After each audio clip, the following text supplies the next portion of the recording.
Good morning, pretty shiny peoples. Or afternoon, wherever you may be. I'm gonna pretend that I know I'm live because I honestly don't know, but that's okay. Um, as always, please forgive the everyday noises, the traffic, any sirens that may come, my dog's barking at any sort of delivery truck that dares pass down my street, all those kinds of things. Yeah. So we are still on book 4, and with one exception, each book from here on out is just going to get longer and longer. This one is like 694 pages. So they're going to get longer, with the exception of... Okay, so the next book, book 5, will be longer than book 4. Book 6 will be shorter. And then book 7 is going to be longer. So it's going to take us a while, but we will make it through this series. We are still on book 4, Wizard and Glass, and we are on chapter 5, and it is called Shimi. So give me one moment because I was forgetful and scattered, and I did not grab myself some water. Well, I did, but it's a bottle, and I don't want to have to stop and open and close it and open and close it. So give me one moment, and I am going to go grab some water, and then we will begin.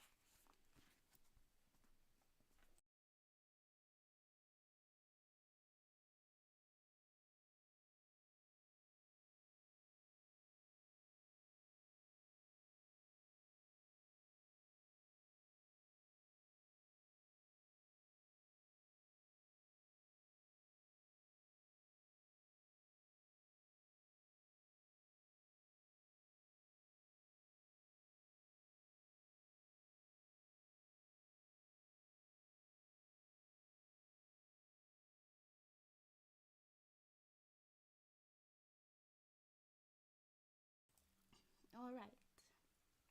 Thank you. Sorry about that. Now I don't have to stop and open this bottle every time I need a drink of water. Okay.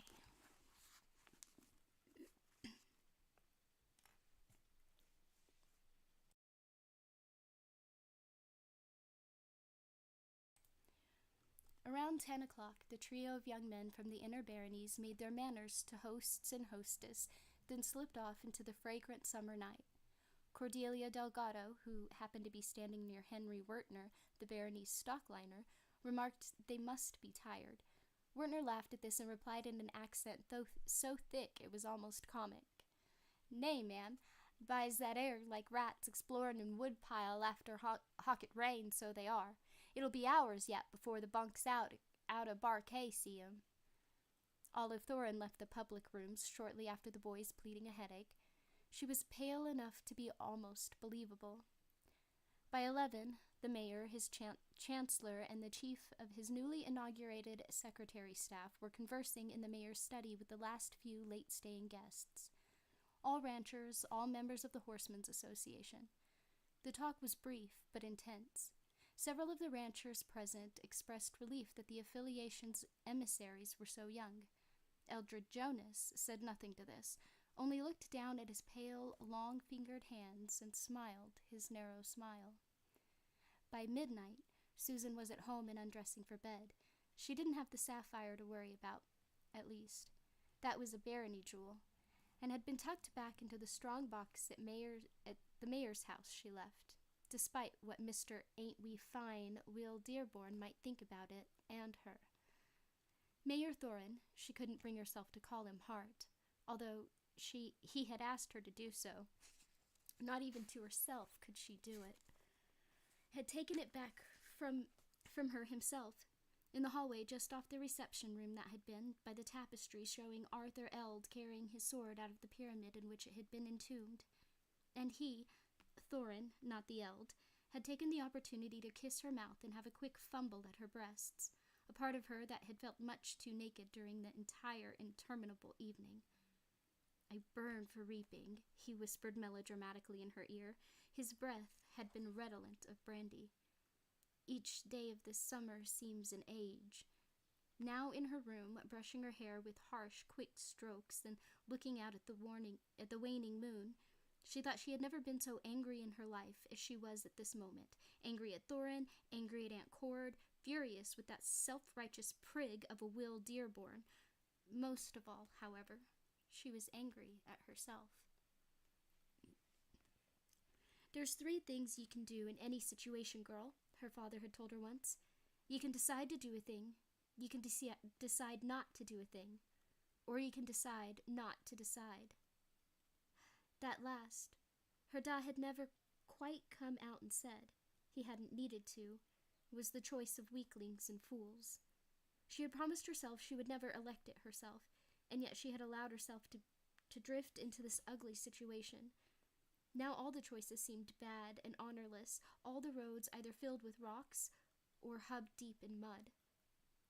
In her room at Mayer's house, she had not shared a chamber with Hart for 10 years, or a bed, even briefly, for 5. Olive sat in the nightdress of undecorated white cotton, also looking out at the waning moon. After closing herself into this safe and private place, she had wept, but not for long. Now she was dry-eyed and felt as hollow as a dead tree. And what was the worst? That Hart didn't understand how humiliated she was, and not just for herself? He was too busy strutting and preening, and also too busy trying to look down the front of Cy Delgado's dress at every opportunity, to know that people, his own chancellor among them, were laughing at him behind his back. That might stop when the girl had returned to her aunt's with a big belly, but that wouldn't be for months yet. The witch had seen to that. It would be even longer if the girl kindled slowly, and what was the silliest, most humiliating thing of all? That she, John Haverty's daughter, Olive, still loved her husband. Hart was an overweening, vainglorious, prancing loon of a man, but she still loved him. There was something else, something quite apart from the matter of Hart's turning into Georgia goats in the late Middle Age. She thought there was an intrigue of some sort going on, something dangerous and quite likely dishonorable. Hart knew a little about it, but she guessed he only knew what Kimber Reimer and the hideous and limping man wanted him to know. There was a time, and not so long ago, when Hart wouldn't have allowed himself to be fobbed off in such fashion by the likes of Reimer. A time when he would have taken one look at Eldred Jonas and his friends and sent them west ere they had so much as a single hot dinner in them. But that was before Hart had become besotted with Cy Delgado's gray eyes, high bosom, and flat belly. Olive turned down the lamp, blew out the flame, and crept off to bed, where she would lie wakeful until dawn. By 1 o'clock, no one was left in the public rooms of the mayor's house except for a quartet of cleaning women who performed their chores silently and nervously beneath the eye of Eldred Jonas. When one of them looked up and saw him gone from the window seat where he had been sitting and smoking, she murmured softly to her friends, and they all loosened up a little. But there was no singing, no laughter. Il Spectro, the man with the blue coffin on his hand, might only have stepped back into the shadows. He might still be watching. By 2 o'clock, even the cleaning women were gone. It was an hour at which a party in Gilead would just have been reaching its apogee of glitter and gossip, but Gilead was far away. Not just in another barony, but almost in another world. This was the outer arc, and in the outers, even gentry went to bed early. There was no gentry on view at the Traveller's Rest, however, and beneath the all-encompassing gaze of the romp was still fairly young. At one end of the saloon, fishermen still wearing their rolled-down boots drank and played Watch Me for small stakes. To their right was a poker table. To their left, a knot of yelling, exhorting men, cowpokes mostly, stood along Satan's Alley, watching the dice bounce down the velvet incline at the room's other end. Sheb McCurdy was pounding out jagged boogie, right hand flying, left hand pumping, the sweat pouring down his neck and pale cheeks. Beside and above him, standing drunk on a stool, Petty the Trotter shook her enormous bottom and bawled out the words to the song at the top of her voice. Come on over, baby, we got chicken in the barn. What barn? Whose barn? My barn. Come on over, baby, got the bull by the horns. Shimi stopped beside the piano, the camel bucket in one hand, grinning up at her and attempting to sing along. Petty swatted him on his way, never missing a word, bump, or grind, and Shimi went with his peculiar laugh, which was shrill but somehow not unpleasant. A game of darts was in progress. In a booth near the back, a whore who styled herself Countess Gillian of Upper Killian, exiled royalty from distant Garland, my dears, oh how special we are, was managing— oh, I am so sorry, give me 1 second.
Sorry about that. Super Munchkin wants me to hunt down some of her records, which I think is hilarious because she could just go across campus and get a copy, but you know.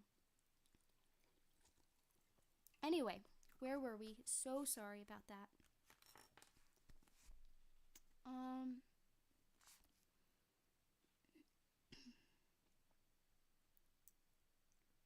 Exiled royalty from distant Garland, my dears, oh how special we are, was managing to give 2 handjobs at the same time while smoking a pipe, and at the bar, a whole line of assorted toughs, drifters, cowpunchers, drovers, drivers, carters, wheelwrights, stagies, carpenters, conmen, stockmen, boatmen, and gunmen, drank beneath the Rop's double head. The only real gunmen in the place were at the end of the bar, a pair drinking by themselves. No one attempted to join them, and not just because they wore shooting irons and holsters that were slung low in tied-down gunslinger fashion. Guns were uncommon but not unknown in Mahis at that time, and not necessarily feared. But those 2 had the sullen look of men who spent a long day doing work they didn't want to do. The look of men who would pick a fight on no account at all, and be glad to end their day by sending some new widow's husband home in a hurry-up wagon. Stanley, the bartender, served them whiskey after whiskey with no attempt to make conversation. Not so much as "hot day, gents, wasn't it?" They reeked of sweat, and their hands were pitchy with pine gum.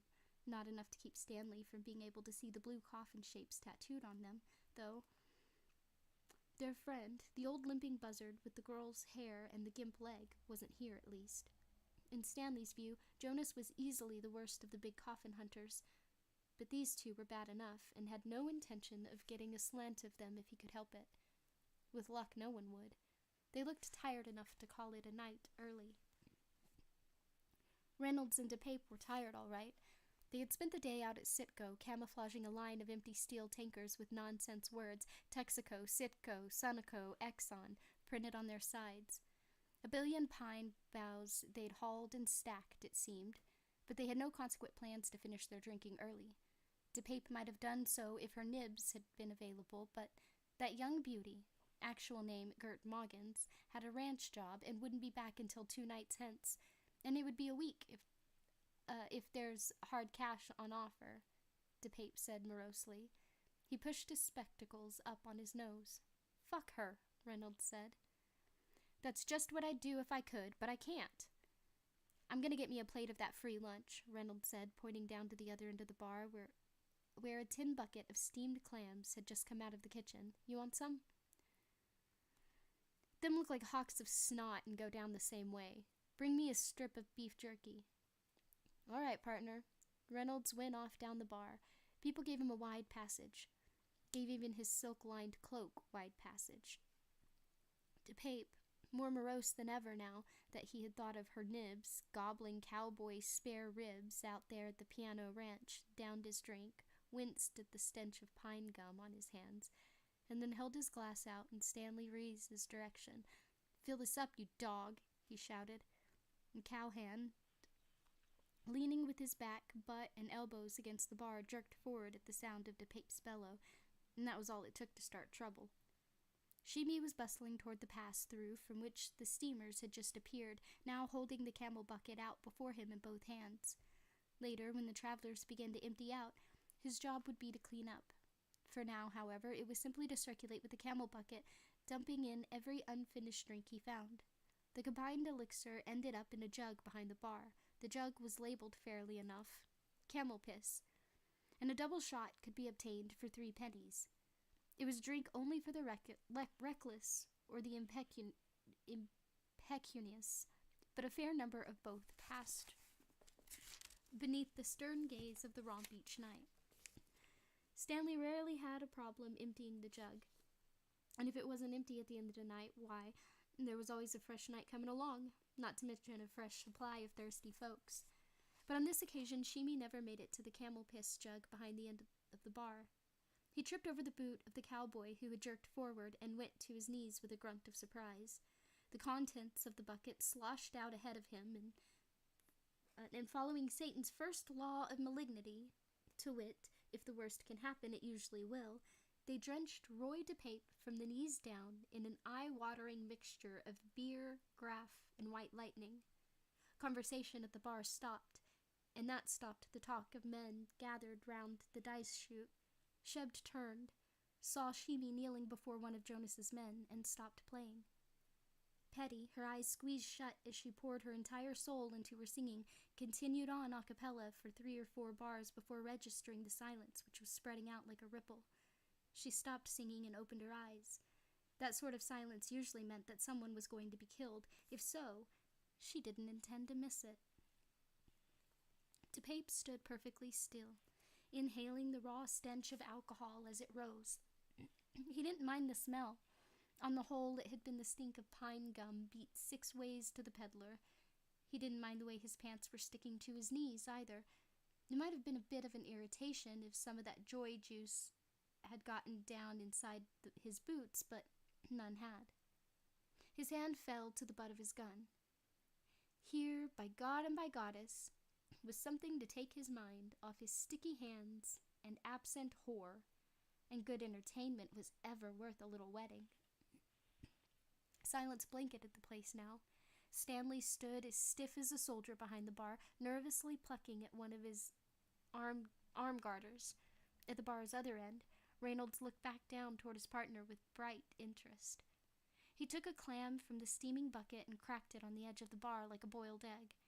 At DePape's feet, Shimi looked up, his eyes big and fearful beneath the wild snarl of his black hair.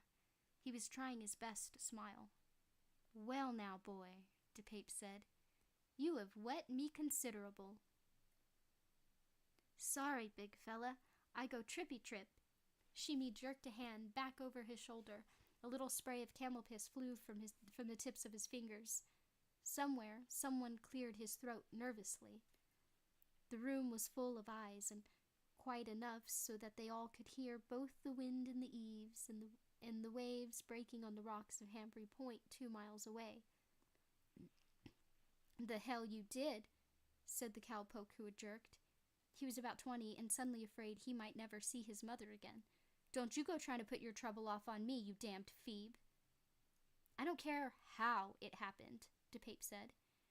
He was aware he was playing for an audience and knew that what an audience mostly wants is to be entertained. Cy R.B. DePape, always a trooper, intended to oblige. He pinched the corduroy of his pants above the knees and pulled the legs up, revealing the toes of his boots. They were shiny and wet. "See there? Look at what you got on my boots." Shimi looked up at him, grinning and terrified. Stanley Ruiz decided he couldn't let this happen without at least trying to stop it. He had known Dolores Schemer, the boy's mother.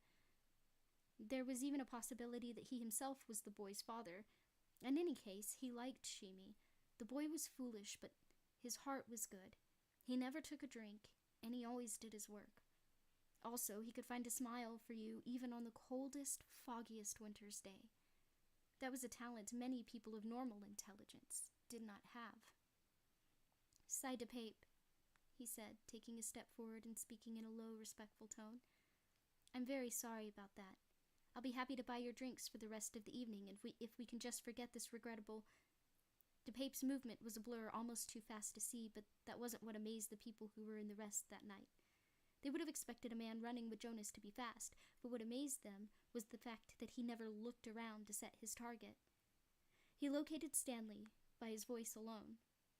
DePape drew his gun and swept it to the right in a rising arc. It struck Stanley Ruiz dead in the mouth, mashing his lips and shattering 3 of his teeth. Blood splashed to the back bar mirror. Several high-flying drops decorated the tip of the romp's left-hand nose. Stanley screamed, clapped his hands to his face, and staggered back against the shelf behind him. In the silence, the chattery clink of the bottles was very loud. Down the bar, Reynolds cracked another clam and watched, fascinated. Good as a play it was. DePape turned his attention back to the kneeling boy. "Clean my boots," he said. A look of muddled relief came into Shimi's face. "Clean his boots. Yes, you bet. Right away." He pulled the rag he always kept in his back pocket. It wasn't even dirty yet. Not very, at least. "No," DePape said patiently. Shimi looked up at him, gaping and puzzled. "Put that nasty clout back where it came from. I don't even want to look at it." Shimi tucked it into his back pocket again. "Lick 'em," DePape said in the same patient voice. "That's what I want. You lick my boots until they're dry again and so clean you can see your stupid rabbit's face in them."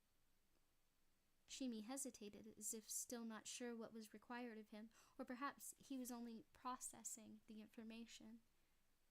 "I'd do it, boy," Barky Callahan said from what he hoped was a safe place behind Sheb's piano. "If you want to see the sun come up, I'd surely do it." DePape had already decided the mush brain wasn't going to see another sunrise. Not in this world. But kept quiet. He had never had his boots licked. He wanted to see what it felt like. If it was nice, kinda sexy-like, he could maybe try her nibs out on it. "Do I have to?" Shimi's eyes were filling with tears. "Can't I I sorry, and polish 'em real good?" "Lick, you feeble-minded donkey," DePape said.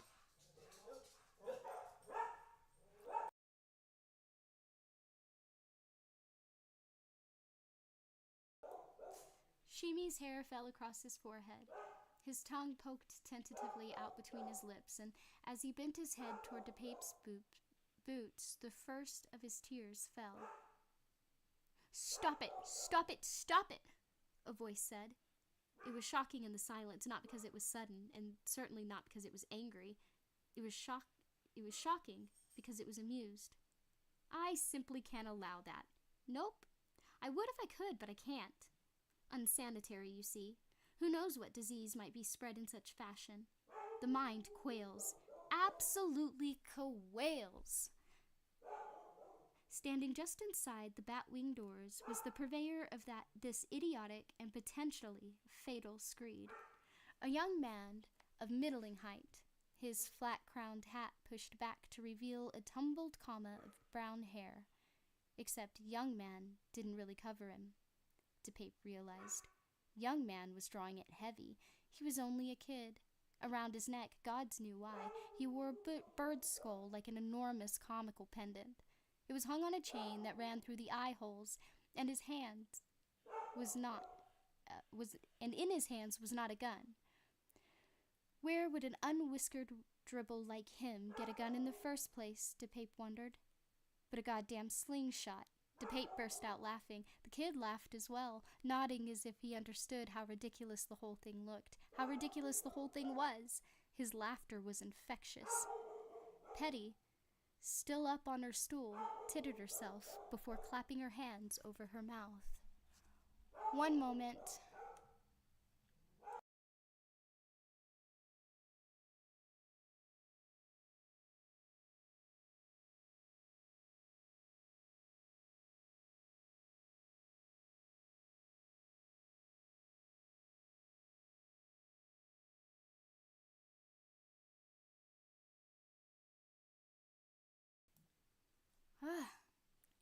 I don't know what they keep barking at. My apologies. And people keep telling me that my mic volume is low, but I have not done anything to it, so I really don't know how to make it higher. My apologies. I should figure that out at some point. Where were we?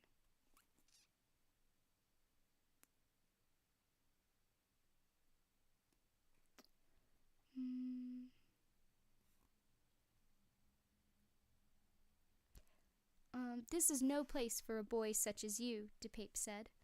His revolver, an old 5-shooter, was still out. It lay in his fist on the bar, with Stanley Ruse's blood dripping off the gun sight. DePape, without raising it from the ironwood, waggled it slightly. "Boys who come to places like this learn bad habits, kid. Dying is apt to be one of them, so I give you this one chance. Get out of here." "Thank you, sir. I appreciate my one chance," the boy said. He spoke with great and winning sincerity, but didn't move. Still, he stood just inside the bat-wing doors, with the wide elastic strap of the sling pulled back. DePape couldn't quite make out what was in the cup, but it glittered in the gaslight, a metal ball of some sort. "Well then," DePape snarled. This was getting old and fast.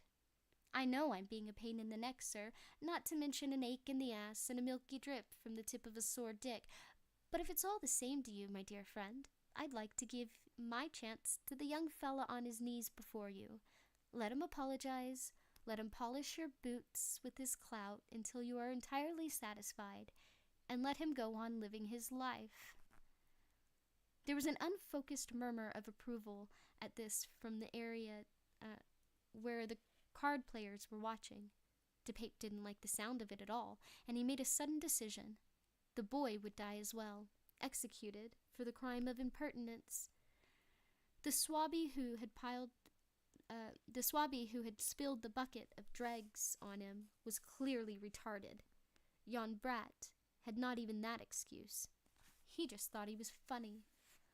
From the corner of his eye, DePape saw Reynolds moving to flank the boy, smooth as oiled silk. DePape appreciated the thought, but didn't believe he'd need much help with the slingshot specialist. "Boy, I think you've made a mistake," he said in a kindly voice. "I really believe—" The cup of the slingshot dipped a little, or DePape fancied it did. He made his move. They talked about it in Hanbury for years to come. 3 decades after the fall of Gilead and the end of the affiliation, they were still talking. By that time, there were better than 500 old gaffers and a few old gamers, claiming that they were drinking a beer in the rest that night and saw it all. DePape was young, and it had the speed of a snake. Nevertheless, he never came close to getting a shot off at Cuthbert Allgood. There was a twang as the elastic was released, a steel gleam that drew itself across the saloon's smoky air like a line on a slate board, and then DePape screamed. His revolver tumbled to the floor, and a foot spun it away from him across the sawdust. No one would claim that foot while the big coffin hunters were still in Hanbury. Hundreds claimed it after they were gone. Still screaming, he could not bear pain. DePape raised his bleeding hand and looked at it with agonized, unbelieving eyes. Actually had been lucky. Cuthbert's ball had smashed the tip of the second finger and torn off the nail. Lower, and DePape would have been able to blow smoke rings through his own palm. Cuthbert, meanwhile, had already reloaded the cup of his slingshot and drawn the elastic back again. "Now," he said, "if I have your attention, good sir." "I can't speak for his," Reynolds said from behind him, "but you've got mine, partner. I don't know if you're good with that thing or just shit-ass lucky, but either way, you're done with it now. Relax the draw on it and put it down. The table in front of you's the best place I want to see it." "I've been blindsided," Cuthbert said sadly, "betrayed once more by my own callow youth." "I don't know nothing about your callow youth, brother, but you've been blindsided all right," Reynolds agreed. He stood behind and slightly to the left of Cuthbert, and now moved his gun forward until the boy could feel the muzzle against the back of his head. Reynolds thumbed the hammer. In the pool of silence, which the traveler's rest had become, the sound was very loud. "Now put that twinger down." "I think, good sir, that I must offer my regrets and decline." "What?" "You see, I've got my trusty sling aimed at your peasant friend's head," Cuthbert began, and when DePape shifted uneasily against the bar, Cuthbert's voice rose in a whip-crack that did not sound callow in the least. "Stand still. Move again, and you're a dead man." DePape subsided, holding his bloody hand against the pine tacky shirt. For the first time he looked frightened, and for the first time that night, for the first time since hooking up with Jonas, in fact, Reynolds felt mastery of a situation on the verge of slipping away. Except how could it be? How could it be when he'd been able to circle around this smart-talking squint and get the drop on him? This should be over. Lowering his voice to its former conversational, not to say playful pitch, Cuthbert said, "If you shoot me, the ball flies and your friend dies too." "I don't believe that," Reynolds said, but he didn't like what he heard in his own voice. It sounded like doubt. No man could make a shot like that. "Why don't we let your friend decide?" Cuthbert raised his voice in a good-humored hail. "Hi-ho there, Mr. Spectacles. Would you like your pal to shoot me?" "No!" DePape's cry was shrill, verging on panic. "No, Clay, don't shoot!" "So it's a standoff," Reynolds said, bemused, and then bemusement changed to horror as he felt the blade of a very large knife slip around his throat. It pressed the tender skin just over his Adam's apple. "No, it's not," Elaine said softly. "Put the gun down, my friend, or I'll cut your throat." Standing outside the Batwing doors, having arrived by simply good fortune in time for this pinch and Jilly show, Jonas watched with amazement, contempt, and something close to horror. For one of the affiliation brats to get the drop on DePape, and when Reynolds covers that one, the big kid with the round face and the plowboy shoulders puts a knife to Reynolds' throat. Neither of the brats a day over 15, and neither with a gun. Marvelous. He would have thought it better than a traveling circus, if not for the problems that would follow if this were not put right. What sort of work could they do in Hanbury if it got around that the boogeymen were afraid of the children instead of vice versa? There's time to stop this before there's killing, mayhap, if you want to. Do you? Jonas decided he did. That they could walk out winners if they played it just right. He also decided the affiliation brats would not, unless they were very lucky indeed, be leaving Mahis barony alive. "Where's the other one?" "Dearborn."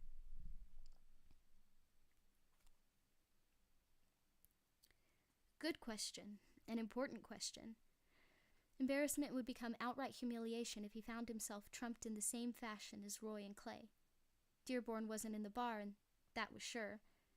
Jonas turned on his heels, scanning the South High Street in both directions. It was almost day-bright under a kissing moon, only 2 nights past the full. No one there. Not in the street, not on the far side where Hambry's Mercantile store stood. The Mercantile had a porch, but there was nothing on it save the line of carved totems illustrating guardians of the beam, bear, turtle, fish, eagle, lion, bat, and wolf. 7 of 12, bright as marble in the moonlight, and no doubt great favorites of the kiddies. No men over there, though. Good. Lovely. Jonas peered hard into the thread of alley between the Mercantile and the butcher's, glimpsed a shadow behind a tumble of cast-off boxes, tensed, then relaxed as he saw a cat's shining green eyes. He nodded and turned to the business at hand, pushing back the left-hand bat wing, and stepped into the traveler's rest. Elaine heard the squeak of a hinge, but Jonas's gun was at his temple before he could even begin to turn. "Sonny, unless you're a barber, I think you'd better put that pig sticker down. You don't get a second warning." "No," Elaine said. Jonas, who had expected nothing but compliance, and had been prepared for nothing else, was thunderstruck. "What?" "You heard me," Elaine said. "I said, no." After making their manners and excusing themselves from Seafront, Roland had left his friends to their own amusements. They would finish up at the Traveler's Rest, he supposed. But money for cards, but wouldn't stay long or get in much trouble when they had no money for cards and could drink nothing more exciting than cold tea. He had ridden into town another way, tethered his mount at a public post in the lower of the 2 town squares. Rusher had offered a single puzzled nicker at this treatment, but no more, and had since been tampering the empty, sleeping streets with his hat yanked low over his eyes and his hands clasped into an aching knot at the small of his back. His mind was full of questions. Things were wrong here, very wrong.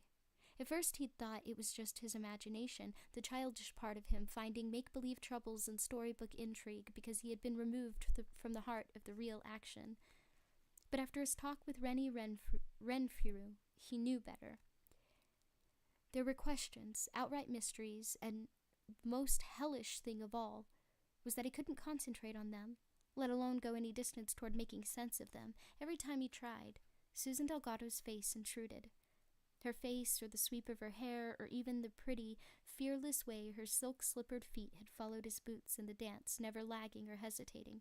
Again and again he heard the last thing he had said to her, speaking in the stilted, priggish voice of a boy preacher. He would have given almost anything to take back the tone and the words themselves. She'd be on Thorin's pillow come reap-tide, and kindle him a child before the first snow flew, perhaps a male heir, and what of it? Rich men, famous men, and well-blooded men had taken gilly girls since the beginning of time. Arthur Eld had had better than 40 himself, according to the tales. So really, what was it to him?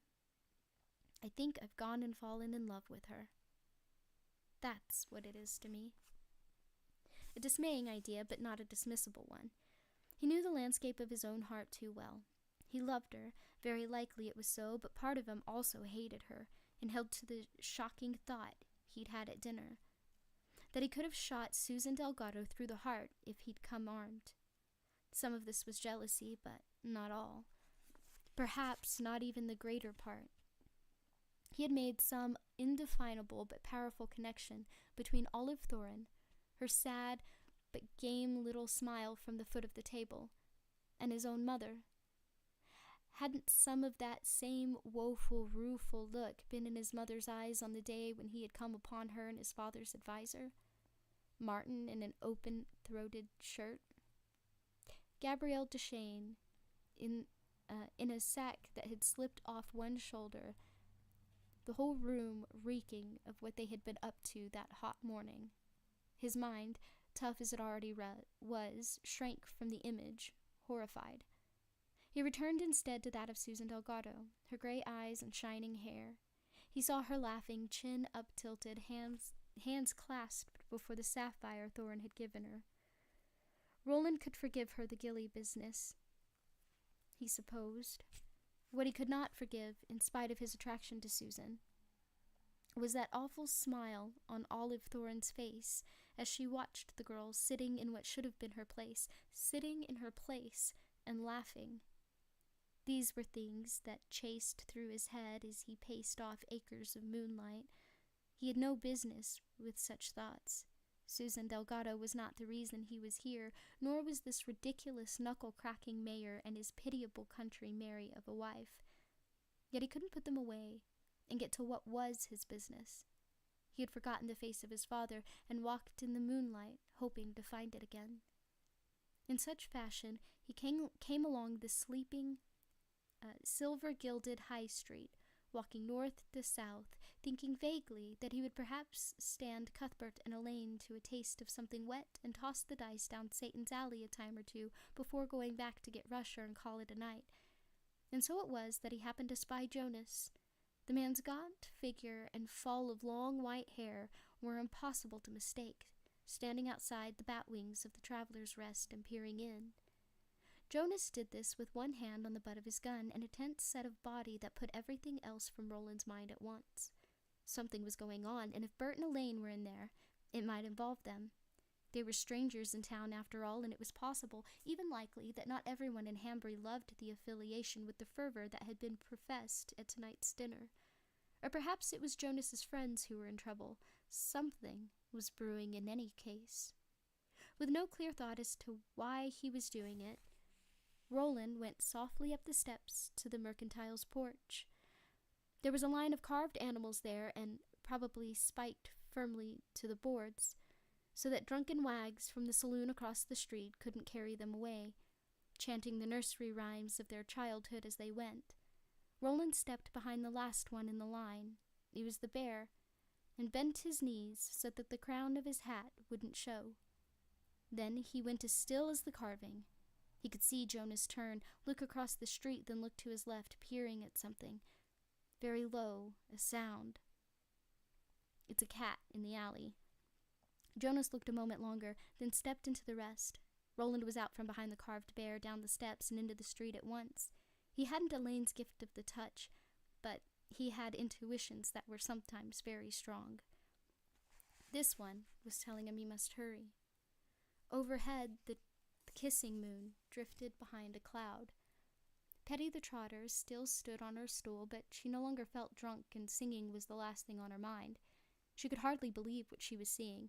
Jonas had the drop on a boy, who had the drop on Reynolds, who had the drop on another boy, this last one wearing a bird's skull around his neck on a chain, who had the drop on Roy DePape, who had, in fact, drawn some of Roy DePape's blood, and when Jonas had told the big boy to put down the knife he was holding on Reynolds' throat, the big boy had refused. "You can blow my lights out and send me to the clearing at the end of the path," thought Petty, "for now I've seen it all, so I have."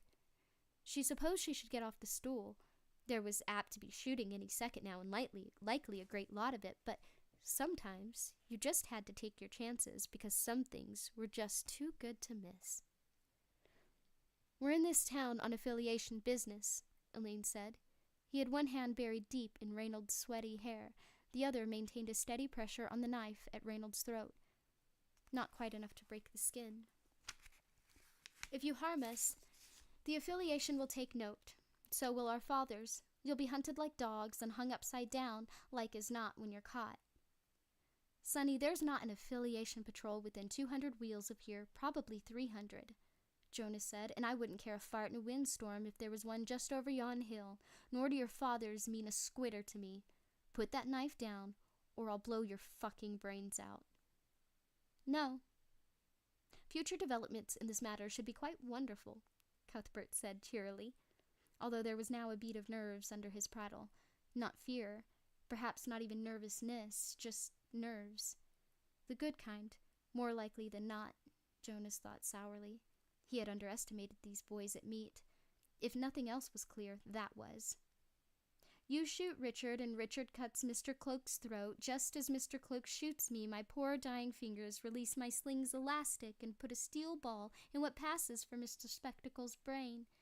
You'll walk away at least, and I suppose that will be a great comfort to your dead friends." "Call it a draw?" Elaine said to the man with the gun at his temple. "We all stand back and walk away." "No, Sonny," Jonas said. His voice was patient, and he didn't think his anger showed, but it was rising. Gods, to be outfaced like this, even temporarily. No one does like that. No one does like that to the big coffin hunters. This is your last chance to... Something hard and cold, and very much to the point, pressed against the back of Jonas's shirt, dead center between the shoulder blades. He knew what it was, and who held it at once, understood the game was lost, but couldn't understand how such a ludicrous and maddening turn of events could have happened. "Holster the gun," the voice behind the sharp tip of metal said. It was empty, somehow, not just calm, but emotionless. "Do it now, or this goes in your heart. No more talk. Talking's done. Do it or die." Jonas heard two things in that voice: youth and truth. He holstered his gun. "You with the black hair, take your gun out of my friend's ear and put it back in your holster, now." Clay Reynolds didn't have to be invited twice, and he uttered a long, shaky sigh when Elaine took the blade off his throat and stood back. Cuthbert did not look around, only stood with the elastic of his slingshot pulled and his elbow cocked. "You at the bar," Roland said. "Holster up." DePape did so, grimacing with pain as he bumped his hurt finger against his gun belt. Only when this gun was put away did Cuthbert relax his hold on the sling and drop the ball from the cup into the palm of his hand. The cause of all this had been forgotten as the effects played themselves out. Now Shimi got to his feet and pelted across the room. His cheeks were wet with tears. He grasped one of Cuthbert's hands, kissed it several times, loud smacking noises that would have been comic under other circumstances, and held the hand to his cheek for a moment. Then he dodged past Reynolds, pushed open the right-hand batwing, and flew right into the arms of a sleepy-eyed and still half-drunk sheriff. Avery had been fetched by Sheb from the jailhouse, where the Sheriff O'Barony had been sleeping off the mayor's ceremonial dinner in one of his own cells. "This is a nice mess, isn't it?" Avery speaking, no one answering. He hadn't expected they would, not if they knew it was good for them. The office area of the jail was too small to hold 3 men, 3 strapping, not quiet men, and 1 extra-large sheriff comfortably, so Avery had herded them into the nearby town gathering hall, which echoed to the soft flutter of the pigeons in the rafters and the steady beat, beat, beat of the grandfather clock behind the podium. It was a plain room, but an inspired choice all the same. It was where the townsfolk and barony landowners had come for hundreds of years to make their decisions, pass their laws, and occasionally send some especially troublesome person west. There was a feeling of seriousness in this moon-glimmered darkness, and Roland thought even the old man Jonas felt a little of it. Certainly, it invested Sheriff Herc Avery with an authority he might not otherwise have been able to project. The room was filled with what were in that place and time called bareback benches, oaken pews with no cushions for either butt or back. There were 60 in all, 30 on each side of a wide center aisle. Jonas, DePape, and Reynolds sat on the front bench to the left of the aisle. Roland, Cuthbert, and Elaine sat across from them on the right. Reynolds and DePape looked sullen and embarrassed. Jonas looked remote and composed. Will Dearborn's little crew was quiet. Roland had given Cuthbert a look which he hoped the boy could read. "One smart remark and I'll rip the tongue right out of your head." He thought the message had been received. Bert had stowed his idiotic lookout somewhere, which was a good sign. "A nice mess," Avery repeated, and blew liquor-scented wind at them in a deep sigh. He was sitting on the edge of the stage, with his short legs hanging down, looking at them with a kind of disgusted wonder. The side door opened and in came Deputy Dave, his white service jacket laid aside, his monocle tucked into the pocket of his more usual khaki shirt. In one hand he carried a mug, in the other a folded scrap of what looked to Roland like birch bark. "Did you boil the first half, David?" Avery asked. He now wore a put-upon expression. Aye. Boiled it twice? Aye, twice. For that was the directions. Aye, Dave repeated in a resigned voice. He handed Avery the cup and dumped the remaining contents of the birch bark scrap in when the sheriff held the cup out for them. Avery swirled the liquor, peered in with a doubtful, resigned expression, then drank. He grimaced. "Oh, foul," he cried. "What's so nasty as this?" "What is it?" Jonas asked. "Headache powder. Hangover powder, ye might say. From the old witch, the one who lives up the coast. Know where I mean?" Avery gave Jonas a knowing look. The old gunny pretended not to see it, but Roland thought he had. And what did it mean? Another mystery. DePape looked up at the word "coos" and then went back to sucking his wounded finger. Beyond DePape, Reynolds sat with his cloak drawn about him, looking grimly down at his lap. "Does it work?" Roland asked. "Aye, boy, but you pay a price for witch's medicine. Remember that. You always pay. This'n takes away the headache if you drink too much of Mayor Thorne's damn punch, but it gripes the bowels something fierce, so it does. And the farts?" He waved a hand in front of his face to demonstrate, took another sip from the cup, then set it aside. He returned to his former gravity, but the mood in the room had lightened just a little. They all felt it. Now what are we to do about this business?"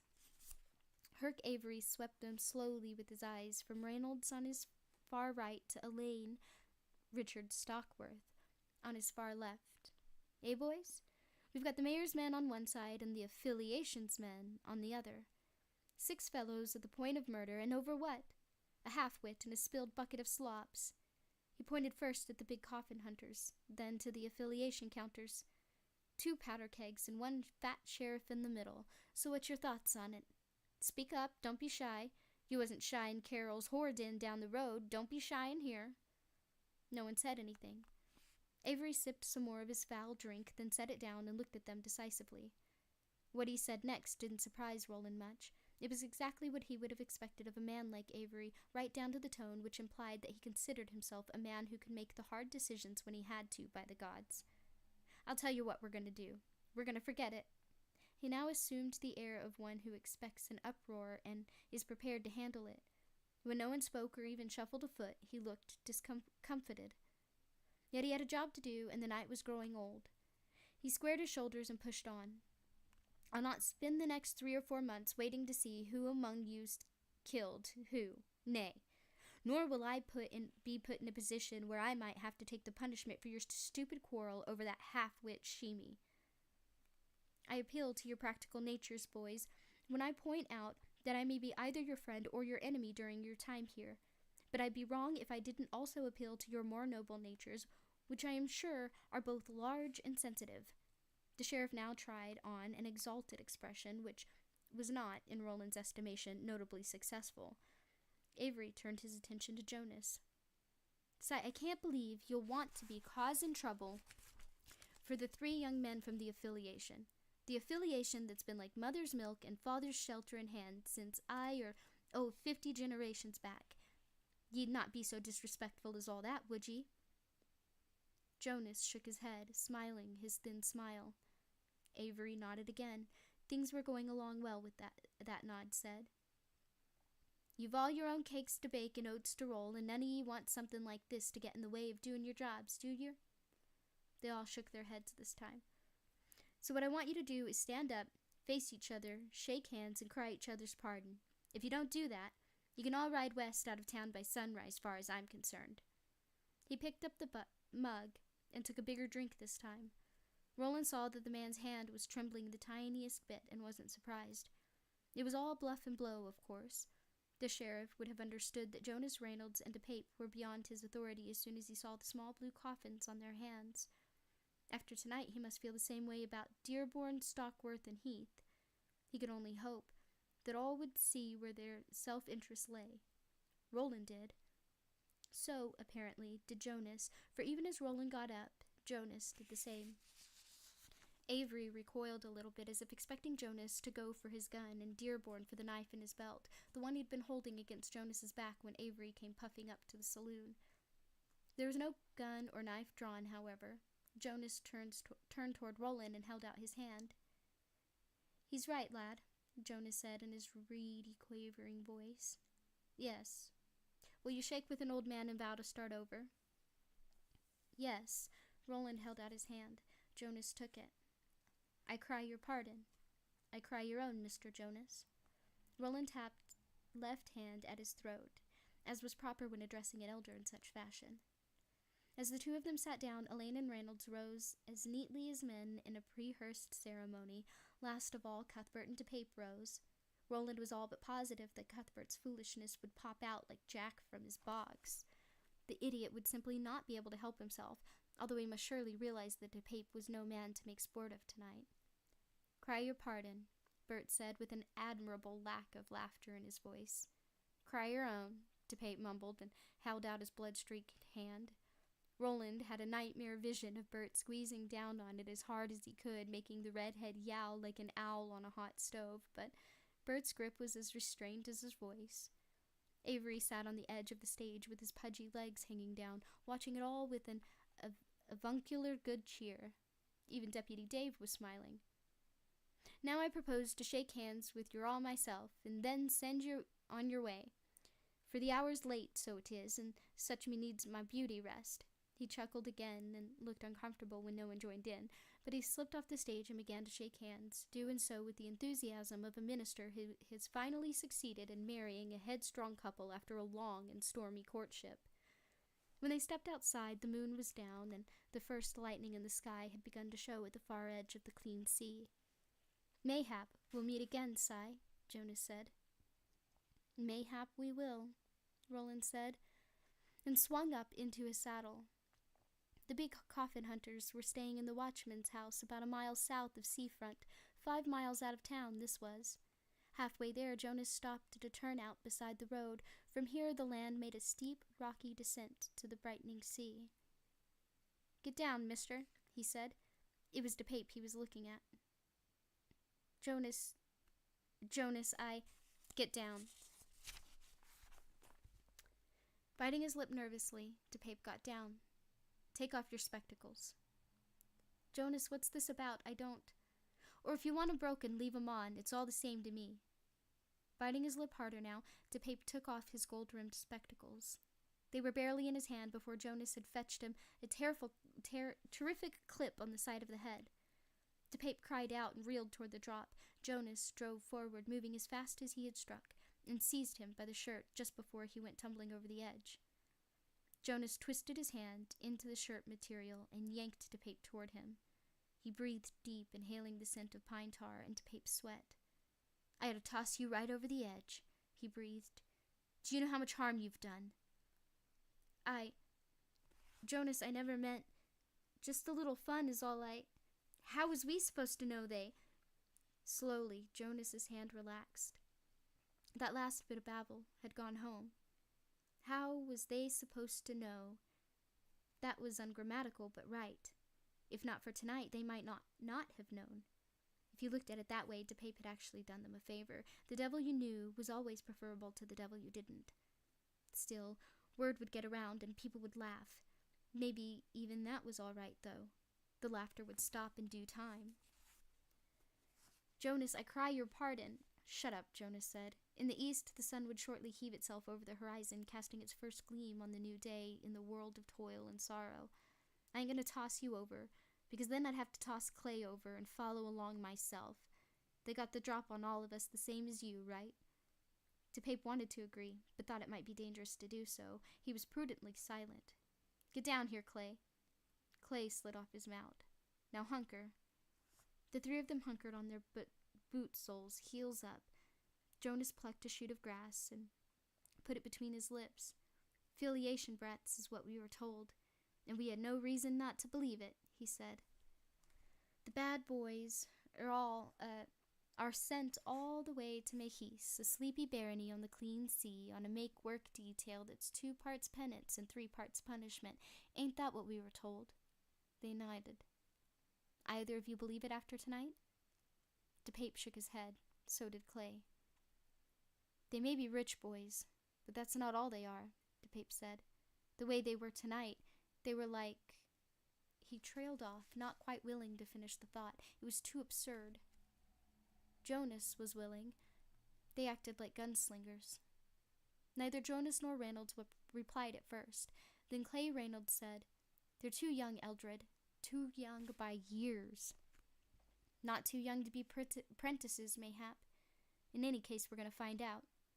He turned to DePape. "You got some writing to do, Cully." "Ah, Jonas. None of us exactly covered ourselves with glory, but you were the fool that started the pot boiling." He looked at DePape, but DePape only looked down at the ground between them. "You're going to ride their back trails, Roy, and you're going to ask questions until you've got the answers you think will satisfy my curiosity. Clay and I mostly going to wait and watch. Play castles with them, if you like. When I feel like enough time's gone by for us to be able to do a little snooping without being triggered, mayhap we'll do it." He bit on the piece of grass in his mouth. The larger piece tumbled out and lay between his boots. "Do you know why I shook his hand? That boy Dearborn's damned hand. Because we can't rock the boat, boys. Not just when it's edging in toward harbor. Latigo and folks we've been waiting for will be moving toward us very soon now.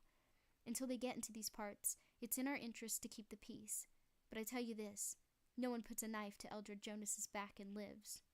Now listen, Roy, don't make me tell you any of this twice." Jonas began to speak, leaning forward over his knees toward DePape as he did. After a while, DePape began to nod. He might like a little trip, actually. After the recent comedy in the Traveler's Rest, a change of air might be just the ticket. The boys were almost back to the bar quay, and the sun was coming over the horizon before Cuthbert broke the silence. "Well, that was an amusing and instructive evening, was it not?" Neither Roland nor Elaine replied, so Cuthbert leaned over to the rook's skull, which he had returned to its former place on the horn of his saddle. "What say you, old friend? Did we enjoy our evening? Dinner, a circle dance, and almost killed on top of things. Did you enjoy?" The lookout only stared ahead of Cuthbert's horse with its great dark eyes. "He says he's too tired for talk," Cuthbert said, then yawned. "So am I, actually."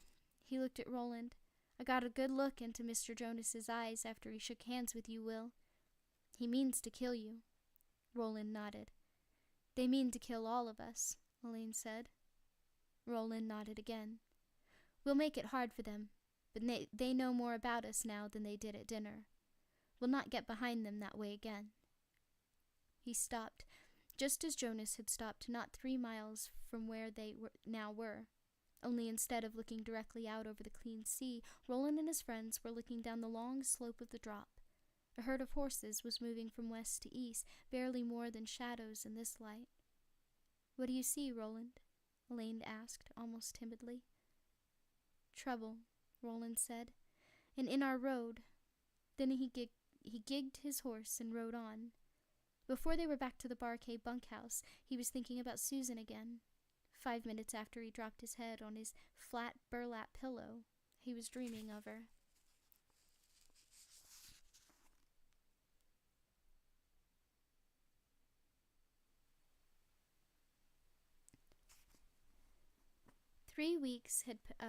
Chapter 7, On the Drop. 3 weeks had passed since the welcoming dinner at the mayor's house and the incident at Traveler's Rest. There had been no more trouble between Roland's quartet and Jonas's, and the night sky kissing moon had waned and the peddler's moon had made its first thin appearance. The days were bright and warm. Even the old-timers admitted it was one of the most beautiful summers in memory. On a mid-morning as beautiful as any that summer, Susan Delgado galloped a 2-year-old Rizzio named Pylon north along the drop. The wind dried the tears on her cheeks and yanked her unbound hair out behind her as she went. She urged Pylon to go faster yet, lightly thumping his sides with her spurless boots. Pylon turned it up a notch at once, ears flattening, tail flagging. Susan, dressed in jeans and the faded oversized khaki shirt, one of her das, that had caused all the trouble, leaned over her light practice saddle, holding to the horn with one hand and rubbing the other down the side of the horse's strong, silky neck. "More," she whispered. "More and faster. Go on, boy." Pylon let it out yet another notch. That he had at least one more in him, she knew. That he had even more beyond that, she suspected. They sped along the drop's highest ridge, and she barely saw the magnificent slope of land below her, all green and gold, or the way it faded into the blue haze of the clean sea. On any other day, the view and the cool, salt-smelling breeze would have uplifted her. Today, she only wanted to hear the steady, low thunder of Pylon's hooves and feel the flex of his muscles beneath her. Today, she wanted to outrun her own thoughts. And all because she had come downstairs this morning, dressed for riding, in one of her father's old shirts. Aunt Cord had been at the stove, wrapped in her dressing gown and with her hair still netted. She dished herself up a bowl of oatmeal and brought it to the table. Susan had known things weren't good as soon as her aunt turned toward her, bowl in hand. She could see the discontented twitch of Aunt Cord's lips and the disapproving glance she shot at the orange Susan was peeling. Her aunt was still rankled by the silver and gold she had expected to have in hand by now, coins which would be withheld yet a while due to the witch's prankish decree that Susan should remain a virgin until autumn. But that wasn't the main thing, and Susan knew it. Quite simply put, the two of them had had enough of each other. The money was only one of Aunt Cord's disappointed expectations. She had counted on having the house at the edge of the drop to herself this summer, except, perhaps, for the occasional visit from Mr. Eldred Jonas, with whom Cordelia seemed quite taken. Instead, here they still were, one woman growing toward the end of her courses, thin, disapproving lips in a thin, disapproving face, tiny apple breasts under her high-necked dresses with choker collars. The neck, she frequently told Susan, is the first thing to go. Her hair losing its former chestnut shine and showing wire threads of gray. The younger, intelligent, agile, and rounding toward the peak of her physical beauty. They grated against each other, each word seeming to produce a spark that was not surprising. The man who had loved them both enough to make them love each other was gone. "And you're going out on that horse," Aunt Cord had said, putting her bowl down and sitting in a shaft of early sun. It was a bad location, one she would never have allowed herself to be caught in had Mr. Jonas been in attendance. The strong light made her face look like a carved mask. There was a cold sore growing at one corner of her mouth. She always got them when she was not sleeping well. "Aye," Susan said. "You should eat more than that, then. 'Twon't keep you till 9 o'clock, girl." "It'll keep me fine," Susan had replied, eating the sections of the orange faster. She could see where this was tending, could see the look of dislike and disapproval in her aunt's eyes, and wanted to get away from the table before trouble could begin. "Why not let me get you a dish for this?" Aunt Cord asked, and plopped her spoon into her oatmeal. To Susan, it sounded like a horse's hoof stamping down in the mud, or shit, and her stomach clenched. "It'll hold ye till lunch, if you plan to ride so long. I suppose a fine young lady such as yourself can't be bothered with chores." "They're done. And you know they're done," she did not add. "I did 'em while you were sitting before your glass, poking at that sore on your mouth." Aunt Cord dropped a chunk of creamy butter into her muck. Susan had no idea how the woman stayed so thin, really she didn't, and watched it begin to melt. For a moment it seemed that the breakfast might end on a reasonably civilized note after all. Then the shirt business had begun. "Before you go out, Susan, I want you to take off that old rag you're wearing and put on some of the new riding blouses Thorne sent you week before last. It's the least you can do to show your—" Anything her aunt might have said past that point would have been lost in anger even if Susan hadn't interrupted. She passed a hand down the sleeve of her shirt, loving its texture. It was almost velvety from so many washings. "This rag belonged to my father." "Aye, Pat's," Aunt Cord sniffed. "It's too big for ye, and worn out, and not proper in any case. When you were young, it was mayhap all right to wear a man's button shirt, but now ye have a woman's bust line." The riding blouses were on hangers in the corner.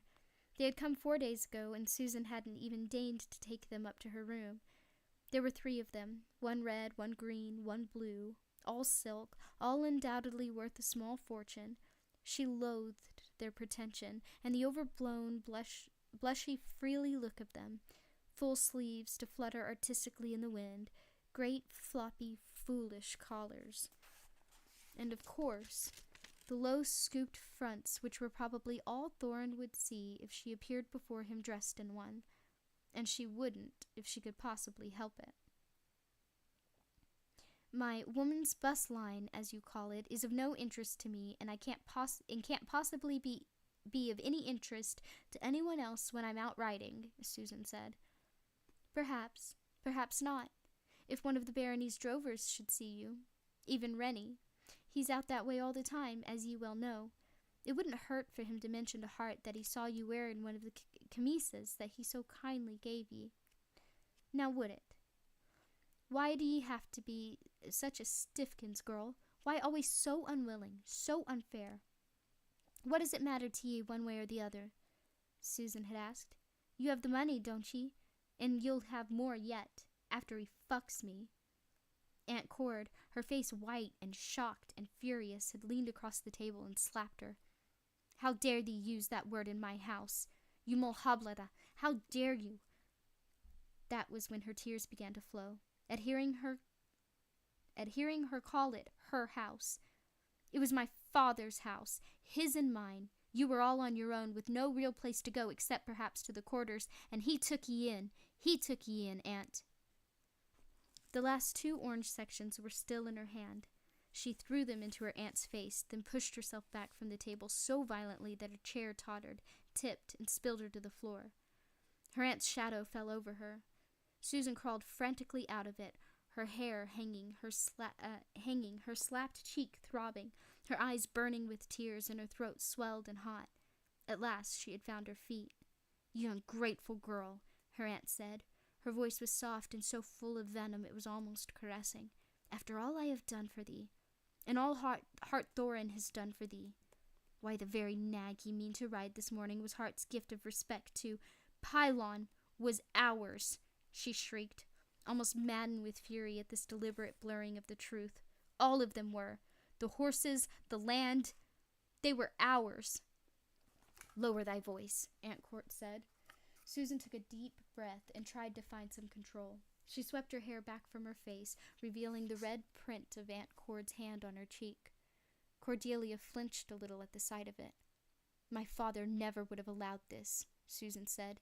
He never would have allowed me to go to Hart Thorin's gilly, whatever he might have felt about Hart as the mayor or as his patrono. He never would have allowed this, and ye know it. Thee knows it. Aunt Cord rolled her eyes, then twirled a finger around her ears as if Susan had gone mad. Thee agreed to it yourself, Miss Oh-so-young and pretty. Aye, so ye did. And if your girlish McGreams now cause ye to want to cry off what's been done— Aye, Susan agreed. I agreed to the bargain, so I did, after ye dunned me about it day and night, after you come to me in tears. I never did, Cordelia cried, stung. Have ye forgotten so quick, Aunt? Aye, I suppose. As by tonight you'll have forgotten slapping me at breakfast. Well, I haven't forgotten. Thee cried, all right, cried and told me ye feared we might be turned off the land since we had no more legal right to it, that we'd be on the road. Thee wept and said— Stop calling me that, Aunt Cord shouted. Nothing on earth maddened her so much as having her own thees and thous turned back at her. Thee has no more right to the old tongue than thee has to thy stupid sheep's complaints. Go on, get out. But Susan went on. Her rage was at the flood and would not be turned aside. Thee wept and said we'd be turned out, turned west, and that we'd never see my Dawes homestead or Hanbury again. And then when I was frightened enough, ye talked of the cunning little baby I'd have, the land that was ours to begin with given back again, the horses that were ours likewise given back. As a sign of the mayor's honesty, I have a horse I myself helped to foal. And what have I done to deserve these things that would have been mine in any case, but for the loss of a single paper? What have I done so that he should give ye money? What have I done save promises to fuck him while his wife of 40 years sleeps down the hall? Is it money you want, then?" Aunt Cord asked, smiling furiously. "Do ye? And do ye and I, ye shall have it then. Take it, keep it, lose it, feed it to the swine, I care not." She turned to her purse, which hung on a post by the stove. She began to fumble in it, but her motions quickly lost speed and conviction. There was an oval of a mirror mounted to the left of the kitchen doorway, and in it Susan caught sight of her aunt's face. What she saw there, a mixture of hatred, dismay, and greed, made her heart sink. "Never mind, Aunt. I see these loath to give it up, and I wouldn't have it anyway. It's whore's money." Aunt Cord turned back to her, face shocked, her purse conveniently forgotten. "'Tis not whoring, ye stupid get. Why, some of the greatest women in history have been gillies, and some of the greatest men have been born of gillies. 'Tis not whoring." Susan ripped the red silk blouse from where it hung and held it up. The shirt molded itself to her breasts as if it had been longing all the while to touch them. "Then why does he send me these whore's clothes?" "Susan!" Tears stood in Aunt Cord's eyes. Susan flung the shirts at her as she had the orange slices. It landed on her shoes. "Pick it up and put it on yourself if you fancy. You spread your legs for him if you fancy." She turned and hurled herself out the door. Her aunt's half-hysterical shriek had followed her. "Don't thee go off thinking thee foolish thoughts, Susan. Foolish thoughts lead to foolish deeds, and it's too late for either. Thee's agreed."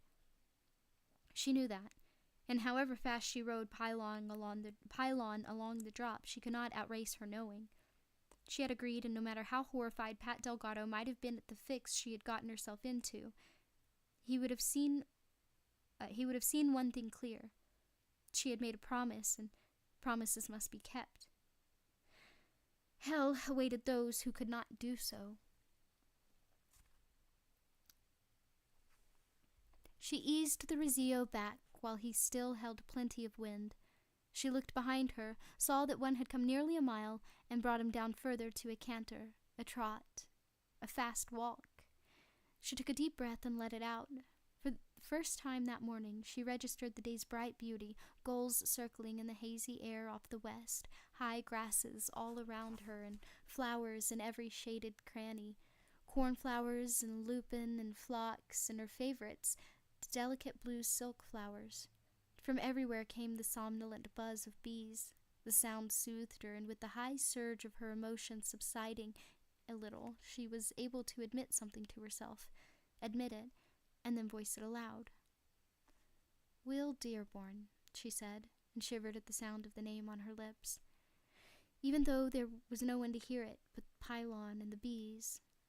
So she said it again, and when the words were out, she abruptly turned her own wrist inward to her mouth and kissed it where the blood beat close to the surface. The action shocked her because she hadn't known she was going to do it, shocked her more because the taste of her own skin and sweat aroused her immediately. She felt an urge to cool herself off, as she had in her bed after meeting him. The way she felt, it would be short work. Instead, she growled her father's favorite cuss, "Oh, bite it," and spat past her boot. Will Dearborn had been responsible for all too much upset in her life these last 3 weeks. Will Dearborn, with his unsettling blue eyes, his dark tumble of hair, and his stiff-necked, judgmental attitude. "I can be discreet, madam. As for propriety, I'm amazed you even know the word." Every time she thought of that, her blood sang with anger and shame. Mostly anger. How dare he presume to make judgments? He who had grown up possessing every luxury, no doubt, with servants to tend his every little whim, and so much gold that he likely didn't even need it. He would be given the things he wanted free, as a way of currying favor. What would a boy like that, for that was all he was, really, just a boy, know about the hard choices she had made? For that matter, how could such as Mr. Will Dearborn of Hemphill understand that she hadn't really made those choices at all, that she had carried them, that she had been carried to them, the way a mother cat carries a wayward kitten back to the nesting box by the scruff of the neck? Still, he wouldn't leave her mind. She knew, even if Aunt Cord didn't, that there had been an unseen third presence at their quarrel this morning. She knew something else as well, something that would have upset her aunt to no end. Will Dearborn hadn't forgotten her either. About a week after the welcoming dinner and Dearborn's disastrous, hurtful remark to her, the retarded slops fellow from the Traveler's Rest, Sheemy, folks called him, had appeared at the house Susan and her aunt shared. In his hands he held a large bouquet, mostly made up of the wildflowers that grew out of the drop, but with a scattering of dusky wild roses as well, that looked like pink punctuation marks. On the boy's face there had been a wide, sunny grin as he swung the gates open, not waiting for an invitation. Susan had been sweeping the front walk at the time. Aunt Cord had been out back in the garden. There was fortunate, but not very surprising. These days the two of them got on best when they kept apart as much as they could. Susan had watched Sheemy come along the walk, his grin beaming out from behind his upheld freight of flowers with a mixture of fascination and horror. "Good day, Susan Delgado, daughter of Pat," Sheemy said cheerfully. "I come to you on an errand, and cry your pardon at any troublation I be. Oh, aye, for I am a problem for folks, and know it, same as them. These be for you. Here." He thrust them out, and she saw a small folded envelope tucked amongst them. "Susan?" Aunt Cord's voice from around the side of the house, and getting closer. "Susan, did I hear the gate?" "Yes, Aunt," she called back. Curse the woman's sharp ears. Susan nimbly plucked the envelope from its place among the phlox and daisies. Into her dress pocket it went. "They from my third best friend," Sheemy said. "I got 3 different friends now. This many." He held up 2 fingers, frowned, added 2 more, and then grinned splendidly. "Arthur Heath, my first best friend. Dick Stockworth, my second best friend. My third best friend." "Hush," Susan said in a low, fierce voice that made Sheemy's smile fade. "Not a word about your 3 friends." A funny little flush, almost like a pocket fever, raced across her skin. It seemed to run down her neck from her cheeks, then slip all the way to her feet. There had been a lot of talk in Hanbury about Sheemy's new friends during the past week. Talk about little else, it seemed. The stories she had heard were outlandish, but if they weren't true, why did the versions told by so many different witnesses sound so much alike? Susan was still trying to get herself back under control when Aunt Cord swept around the corner. Sheemy fell back a step at the sight of her, puzzlement becoming outright dismay. Her aunt was allergic to bee stings and was presently swaddled from the top of her strawberry to the hem of her faded garden dress in gauzy stuff that made her look peculiar in strong light and downright eerie in shade. Adding a final touch to her costume, she carried a pair of dirt-streaked garden shears in one gloved hand. She saw the bouquet and bore down on it, shears raised when she reached her niece. She slid the scissors into a loop on her belt, almost reluctantly, it seemed to the niece herself, and parted the veil on her face. "Who sent ye those?" "I don't know, Aunt," Susan said, much more calmly than she felt. "This is the young man from the inn." "Inn?" Aunt Cord snorted. "He doesn't seem to know who sent him," Susan carried on. "If only she could get him out of here. Well, I suppose you'd say he's a fool, yes, I know that." Aunt Cord cast Susan a brief, irritated look, then bent her attention on Sheemy.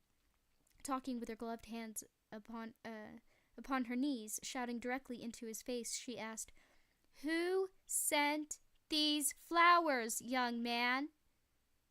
The wings of her face veil, which had been pushed aside, now fell back into place. Sheemy took another step backward. He looked frightened. "Was it, perhaps, someone from Seafront? From Mayor Thorin? Tell me, and I'll give you a penny." Susan's heart sank. Sure he would tell. He'd not have the wit to understand he'd be getting her in trouble. Will, too, likely. But Sheemy only shook his head. "Don't 'member. I got an empty head, Si, so I do. Stanley say I a bugwit." His grin shone out again, a splendid thing full of white, even teeth. Aunt Cord answered it with a grimace. "Oh, phoo. Begone, then. Straight back to town, too. Don't be hanging around hoping for a goose feather, for a boy who can't remember deserves not so much as a penny. And don't you come back here again, no matter who wants you to carry flowers for the young Si. Do you hear me?" Sheemy had nodded energetically, then, "Si?" Aunt Cord glowered at him. The vertical line on her forehead had been very prominent that day. "Why you all wrapped up in cobwebbies, Si?" "Get out of here, ye impudent cull," Aunt Cord cried. She had a good loud voice when she wanted to use it, and Shimi jumped back from her in alarm. When she was sure he was headed back down the high street toward town and had no intention of returning to the gate and hanging about in hopes of a tip, Aunt Cord turned to Susan. "Get those in some water before they wilt, Miss Oh-So-Young and Pretty, and don't go mooning about wondering who your secret admirer might be." Then Aunt Cord had a smile. A real smile. What hurt Susan the most, confused her the most, was that her aunt was no cradle story ogre, no witch like Rhea of the Coos. There was no monster here. Only a maiden lady with some few social pretensions, a love of gold and silver, and a fear of being turned out penniless into the world. "For folks such as us, Susie Pye," she said, speaking with a terrible heavy kindness, "'tis best to stick to our housework and leave dreams to them as can afford them." She had been sure the flowers were from Will, and she was right. His note was written in a hand which was clear and passing fair. "Dear Susan Delgado, I spoke out of turn the other night and cry your pardon. May I see you and speak to you? It must be private. This is a matter of importance. If you will see me, get a message to the boy who brings this. He is safe. Will Dearborn." A matter of importance, underlined. She felt a strong desire to know what was so important to him, and cautioned herself against doing anything foolish.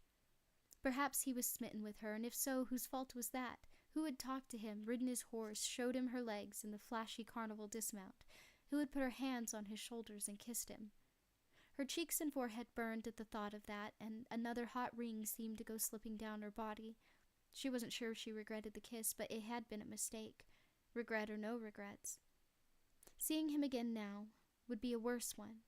Yet she wanted to see him, and knew in her deepest heart that she was ready to set her anger at him aside. But there was the promise she had made. The wretched promise. That night she lay sleepless, tossing about in her bed, first thinking it would be better, more dignified, to just keep her silence, then composing mental notes away, some haughty, some cold, some with a laced edge of flirtation. When she heard the midnight bell ring, passing the old day out and calling the new one in, she decided enough was enough. She had thrown herself from her bed, gone to the door and opened it, and thrust her head out into the hall. When she heard Aunt Cord's flute-like snores, she had closed her door again, crossed to her little desk by the window, and lit her lamp. She took one of her sheets of parchment paper from the top drawer, tore it in half. In Hambry, the only crimes greater than wasting paper was wasting threaded stock line, and then wrote quickly, sensing the slightest hesitation might condemn her to more hours of indecision.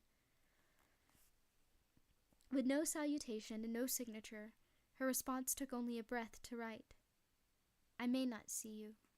'Twould not be proper." She had folded it small, blew out her lamp, and returned to bed with the note safely tucked under her pillow.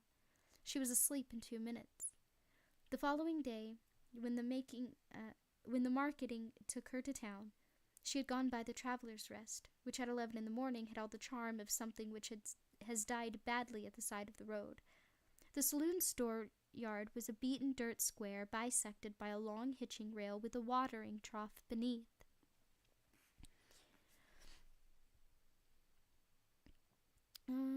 And I have no idea how I just lost my spot, sorry. Shimi was trundling in a wheelbarrow along the rail, picking up last night's horse droppings with a shovel. He was wearing a comical pink sombrero and singing Golden Slippers. Susan doubted if many of the rest patrons would wake up feeling as well as Shimi obviously did this morning. So who, when you come right down to it, was more soft-headed?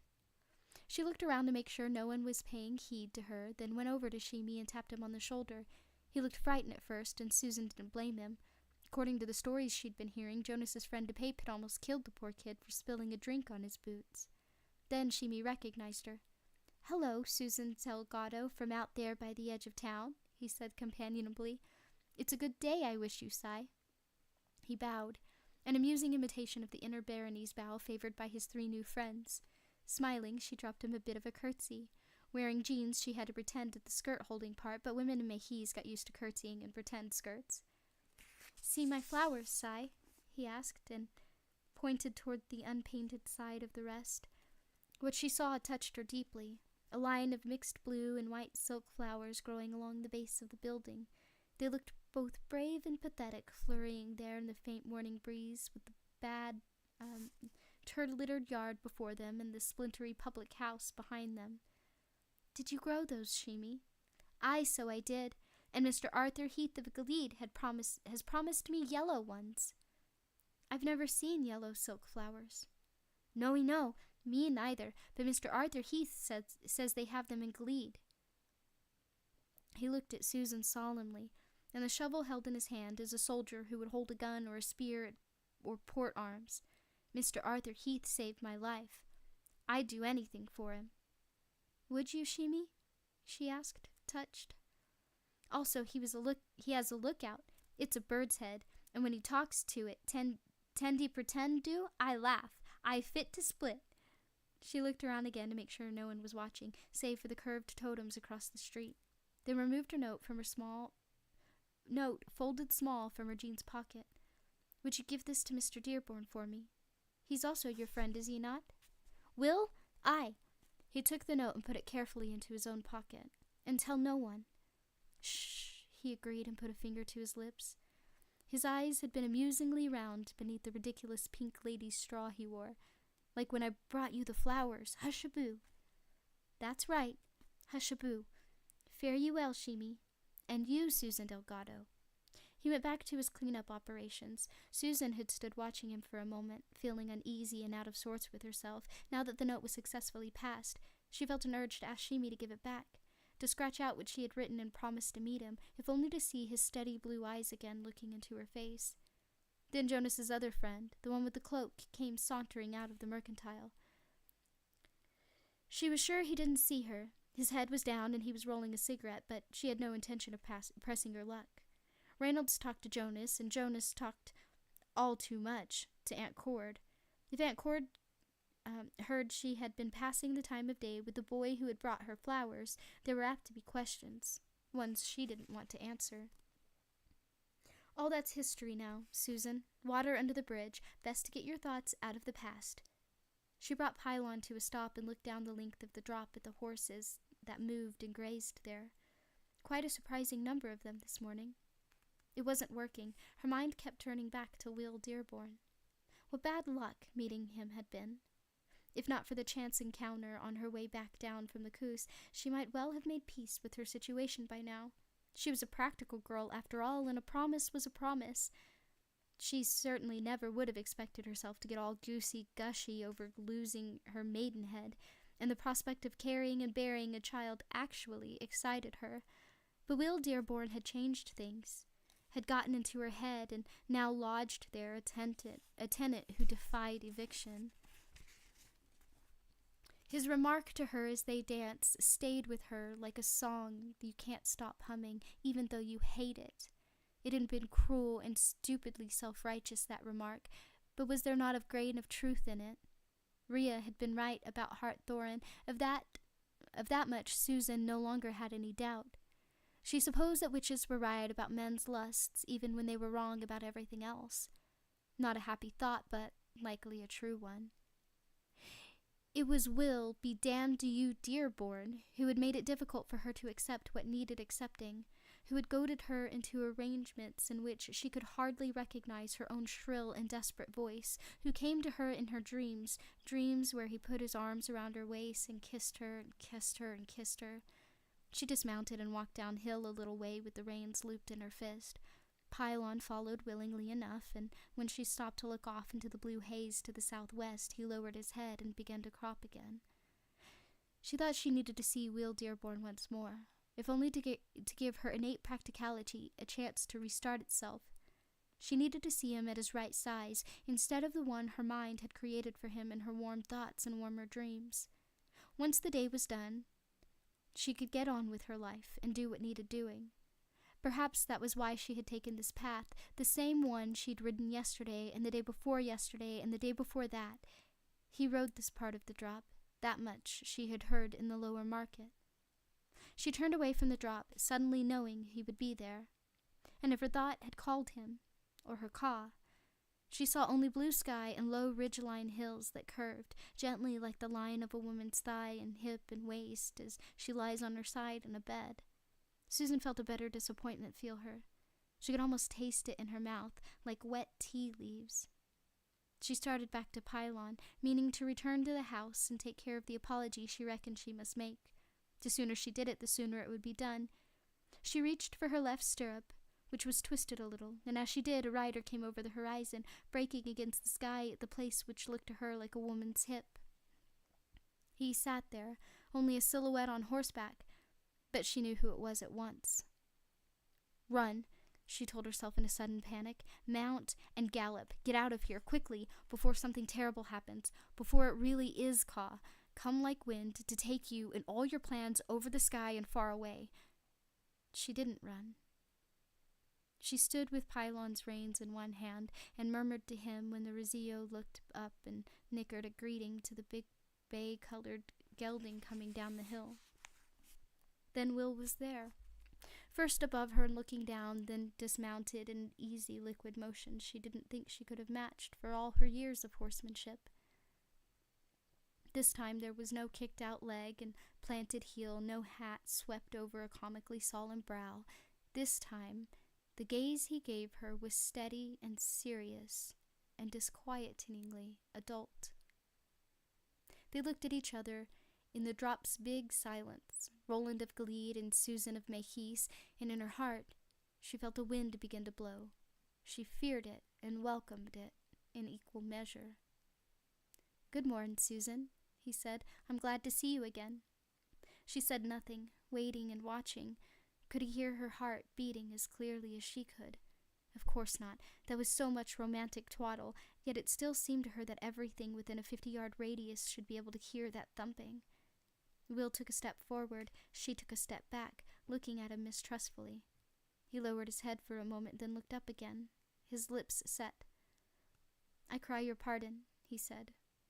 "Do you?" Her voice was cool. What I said that night was unwarranted. At that, she felt a spark of real anger. "I care not that it was unwarranted. I care that it was unfair, that it hurt me." A tear overbrimmed her left eye and slipped down her cheek. She wasn't all cried out after all, it seemed. She thought what she said would perhaps shame him, but although faint color came into his cheeks, his eyes remained firmly on hers. "I fell in love with you," he said. "That's why I said it. It happened even before you kissed me, I think." She laughed at that, but the simplicity with which he had spoken made her laughter sound false in her own ears, tinny. "Mr. Dearborn. Will, please." "Mr. Dearborn," she said patiently as a teacher working with a dull student. "The idea is ridiculous. On the basis of one single meeting, one single kiss, a sister's kiss." Now she was the one who was blushing, but she hurried on. "Such things happen in stories, but in real life I think not." But his eyes never left hers, and in them she saw some of Roland's truth, the deep romance of his nature buried like a fabulous streak of alien metal in the granite of his practicality. He accepted love as a fact rather than a flower, and it rendered her genial contempt powerless over both of them. "I cry your pardon," he repeated. There was a kind of brute stubbornness in him. It exasperated her, amused her, and appalled her all at the same time. "I don't ask you to return my love. That's not why I spoke. You told me your affairs were complicated." Now his eyes did leave hers, and he looked down off toward the drop. He even laughed a little. "I called him a bit of a fool, didn't I? To your face? So who's the fool after all?" She smiled, couldn't help it. "Ye also said ye'd heard he was fond of strong drink and berry girls." Roland hit his forehead with the heel of his hand. If his friend Arthur Heath had done that, she would have taken it as a deliberate comic gesture, not with Will. She had an idea he wasn't much for comedy. Silence between them again. This time not so uncomfortable. The two horses, Rusher and Pylon, cropping contentedly side by side. If we were horses, all this would be much easier, she thought, and almost giggled. Mr. Dearborn, ye understand that I have agreed to an arrangement. Aye. He smiled when she raised her eyebrows in surprise. It's not mockery, but the dialect. It just seeps in. Who told ye of my business? The mayor's sister. Coral. She wrinkled her nose and decided she wasn't surprised, and she supposed there were others who could have explained her situation even more crudely. Eldred Jonas, for one. Rhea of Coos for another. Best to leave it. So if you understand, and you don't want me to return your whatever it is you think you feel, why are we talking? Why do you seek me out? I think it makes ye passing uncomfortable. Yes, he said. And then, as if stating a simple fact, it makes me uncomfortable, all right, and I can barely look at you and keep my head. Then mayhap it'd be best not to look, not to speak, not to think. Her voice was both sharp and a little shaky. How could he have the courage to say such things, to just state them straight out and starry-eyed like that? Why did ye send me the bouquet and that note? Are you not aware of the trouble you could have gotten me into? If you knew my aunt, she's already spoken to me about ye, and if she knew about the note, or saw us together out here, she looked around, verifying that they were still unobserved. They were, at least, as best she could tell. He reached out, touched her shoulder, and she looked at him and pulled his fingers back as if he had put them on something hot. I said what I did so you'd understand, he said. That's all. I feel how I feel, and you're not responsible for that. But I am, she thought. I kissed you. I think I'm more than a little responsible for how we both feel. Well, what I said while we were dancing, I regret with all my heart. Won't you give me pardon? Aye, she said, and if he had taken her in his arms at that moment, she would have let him, and damn the consequences. But he only took off his hat and made her a charming little bow, and the wind died. Thank ye, Cy. Don't call me that. I hate it. My name is Susan. Will you call me Will? She nodded. Good, Susan. I want to ask you something. Not as a fellow who insulted you and hurt you because he was jealous. This is something else entirely. May I? I suppose, she said warily. Are you for the affiliation? She looked at him, flabbergasted. It was the last question in the world she had expected, but he was looking at her seriously. I'd expect ye and your friends to count cows and guns and spears and boats and who knows what else, she said.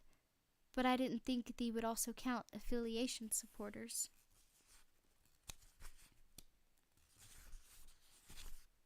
Hold on, I'm just seeing how much longer this chapter goes. Okay.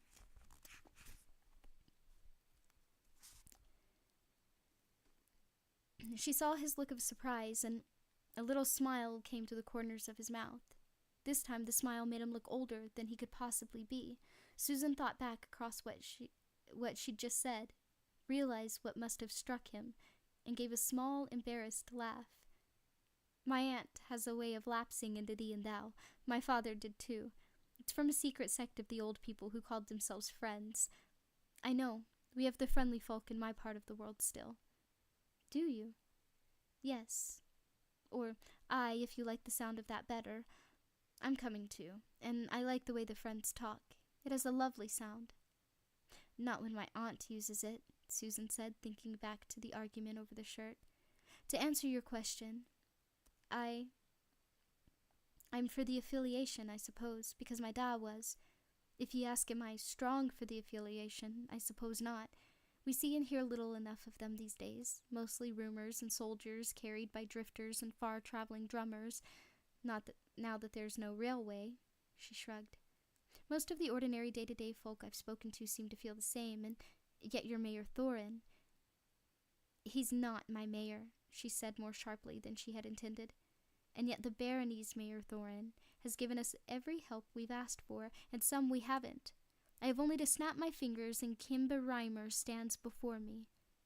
"Then don't snap them," she said, looking around in spite of herself. She tried to smile and show it was a joke, but didn't make much success of it. "The townsfolk, the fisherfolk, the farmers, the cowboys, they all speak well of the affiliation, but distantly. Yet the mayor, his chancellor, and members of the Horsemen's Association, Lingle and Garber and that lot, I know them," she said shortly. "They're absolutely enthusiastic in their support. Mentioned the affiliation to Sheriff Avery, and he all but dances. In every ranch parlor we're offered a drink from an Eld commemorative cup, it seems." "A drink of what?" she asked, a trifle roguishly. "Beer, ale, graf, also wine, whiskey, and pettibone," he said, not responding to her smile. "It's almost as if they wish us to break our vow. Does that strike you as strange?" "Aye, a little." "Or just as Hambry hospitality. In these parts, when someone, especially a young man, says he's taken the pledge, folks tend to think him coy, not serious. And this joyful support of the affiliation amongst the movers and the shakers, how does that strike you?"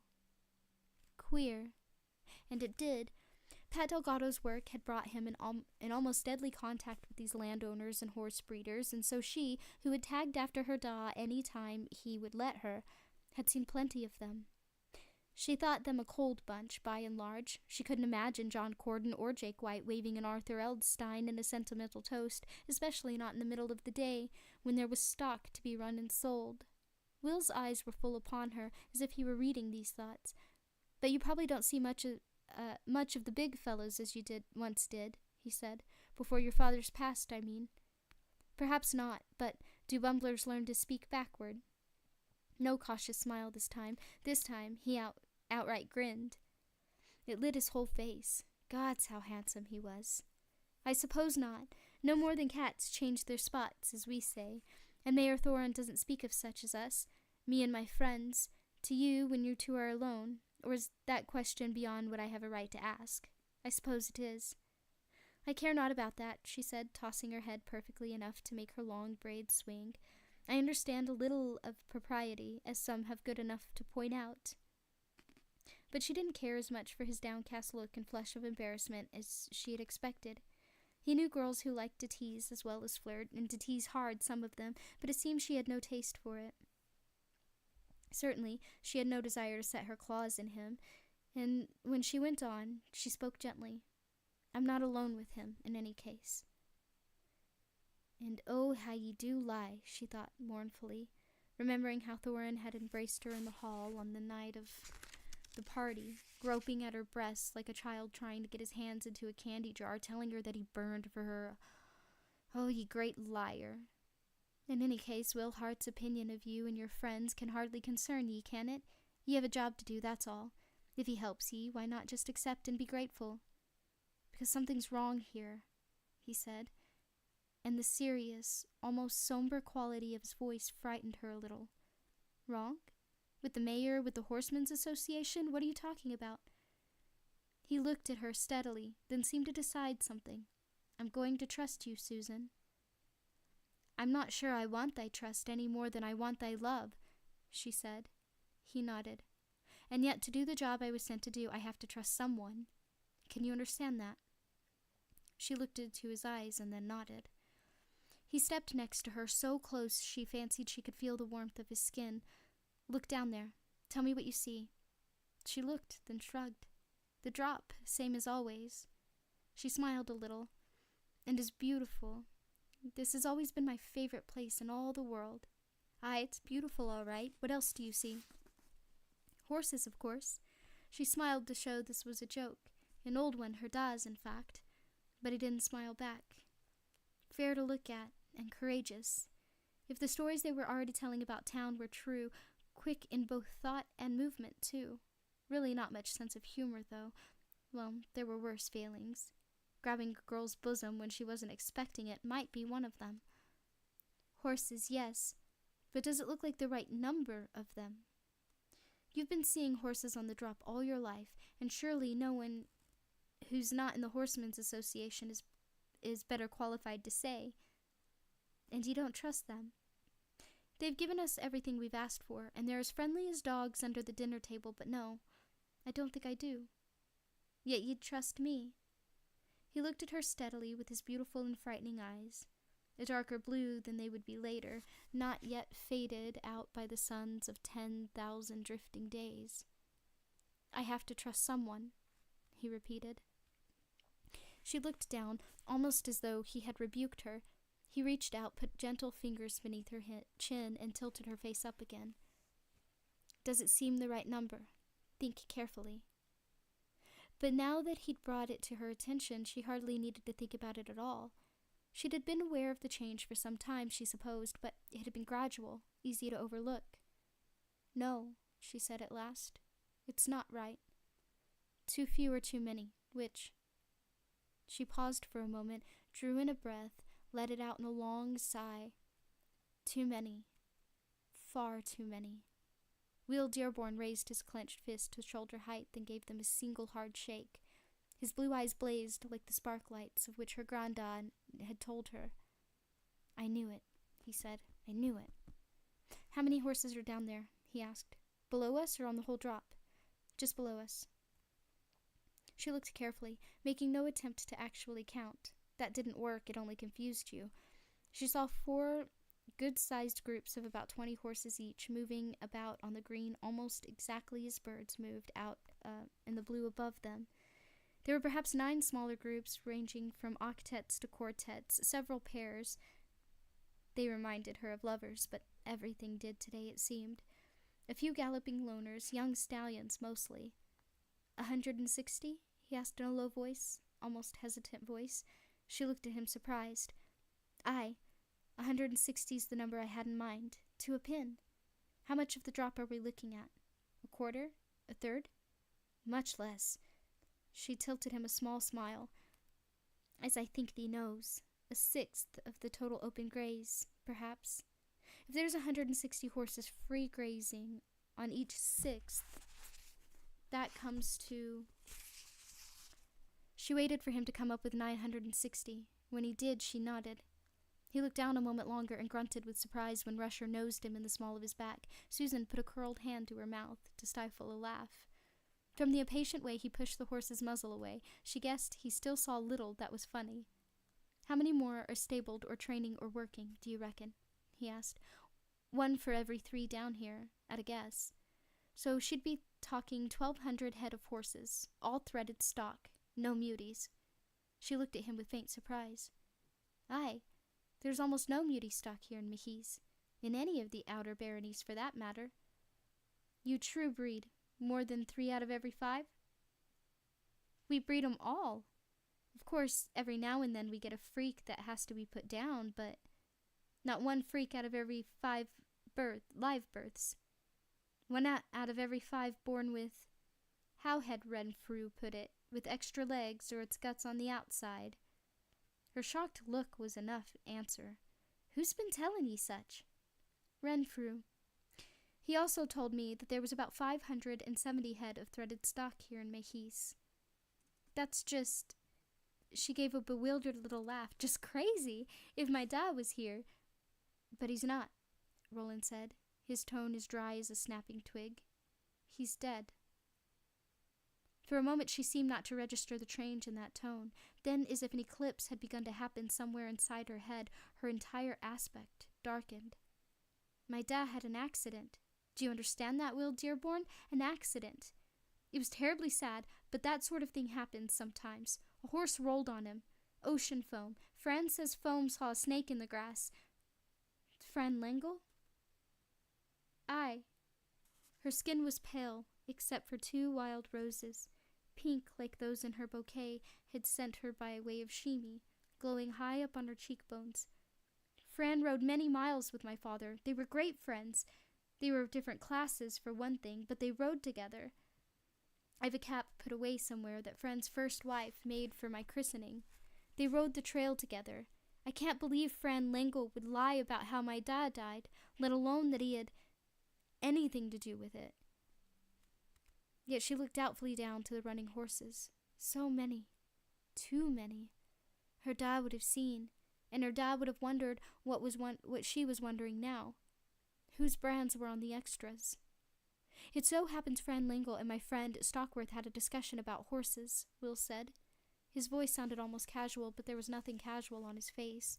Over glasses of spring water after beer had been offered and refused, they spoke of them much as I did with Renfrew as Mayor Thorne's welcoming dinner. When Richard asked Cy Lingle to estimate riding horses, he said perhaps 400. Insane. It would seem so, Will agreed. Do they not ken it the horses are out here where you can see 'em? They know we've barely gotten started, he said, and that we've begun with the fisher folk. We'll be a month yet. I'm sure they think before we start to concern ourselves with the horse flesh hereabouts, and in the meantime they have an attitude about us of, how shall I put it? Well, never mind how I'd put it. I'm not very good with words, but my friend Arthur calls it genial contempt. They leave the horses out in front of our eyes, I think, because they don't believe we'll know what we're looking at, or because they think we won't believe what we're seeing. I'm very glad I found you out here. Just so I could give you a more accurate horse count. Is that the only reason? But ye will get around to counting the horses, eventually, I mean. That must surely be one of the affiliation's main needs. He gave her an odd look, as if she had missed something that should have been obvious. It made her feel self-conscious. What? What is it? Perhaps they expect the extra horses to be gone by the time we get around to the side of the barony's business. Gone where? I don't know. But I don't like this. Susan, you will keep this just between the two of us, won't you? She nodded. She'd be insane to tell anyone she had been with Will Dearborn, unchaperoned except by Rusher and Pylon, out on the drop. It may all turn out to be nothing, but if it doesn't, knowing could be dangerous. Which led back to her da again. Langle had told her and Aunt Cord that Pat had been thrown in that ocean foam, then rolled upon him. Neither of them had any reason to doubt the man's story, but friend Langle had also told Will's friends that there were only 400 head of riding stock in Mahis, and that was a bald lie. Will turned to his horse, and she was glad. Part of her wanted him to stay, to stand close to her while the clouds sent their long shadows flying across the grasslands, but they had been together out here too long already. There was no reason to think anyone would come along and see them, but instead of comforting her, that idea for some reason made her more nervous than ever. He straightened the stirrup hanging beside the scabbard shaft of his lance. Rusher wickered way back in his throat, as if to say, "About time we get going," then turned to her again. She felt actually faint as his gaze fell upon her, and now the idea of caw was almost too strong to deny. She tried to tell herself it was just the dim, that feeling of having lived a thing before, but it wasn't the dim. It was a sense of finding a road one had been searching for all along. There's something else I want to say. I don't like returning to where we started, but I must. No, she said faintly, that's closed, surely. I told you that I loved you, and that I was jealous, he said, and for the first time his voice had come unanchored a little, wavering in his throat. She was alarmed to see that there were tears standing in his eyes. There was more. Something more. Will, I don't want to... She turned blindly for her horse. He took her shoulder and turned her back. It wasn't a harsh touch, but there was an inexorability to it that was dreadful. She looked helplessly up into his face, saw that he was young and far from home, and suddenly understood she could not stand against him for long. She wanted him so badly that she ached with it. She would have given a year of her life just to be able to put her palms on his cheeks and feel his skin. You miss your father, Susan? Aye, she whispered. With all my heart I do.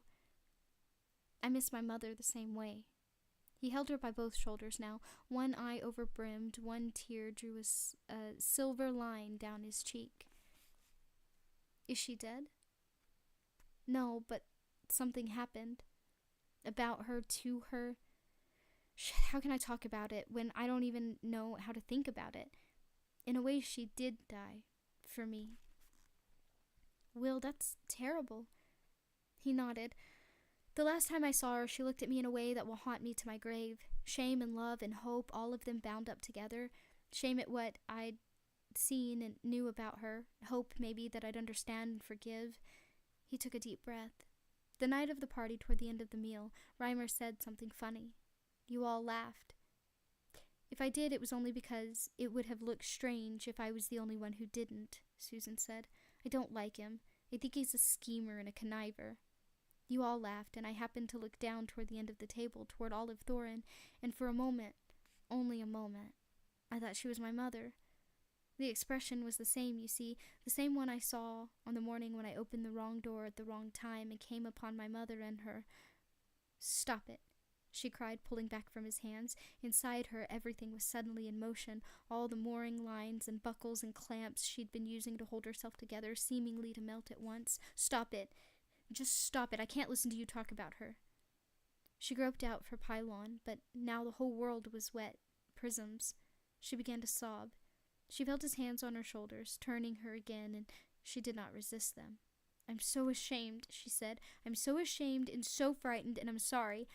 I've forgotten my father's face, and I'll never be able to find it again, she wanted to say, but she didn't have to say anything. He stopped her mouth with his kisses. At first, she just let herself be kissed, and then she was kissing him back, kissing him almost furiously. She wiped the wetness from beneath his eyes with soft little sweeps of her thumbs, then slipped her palms up his cheeks as she had longed to do. The feeling was exquisite. Even the soft rasp of the stubble close to his skin was exquisite.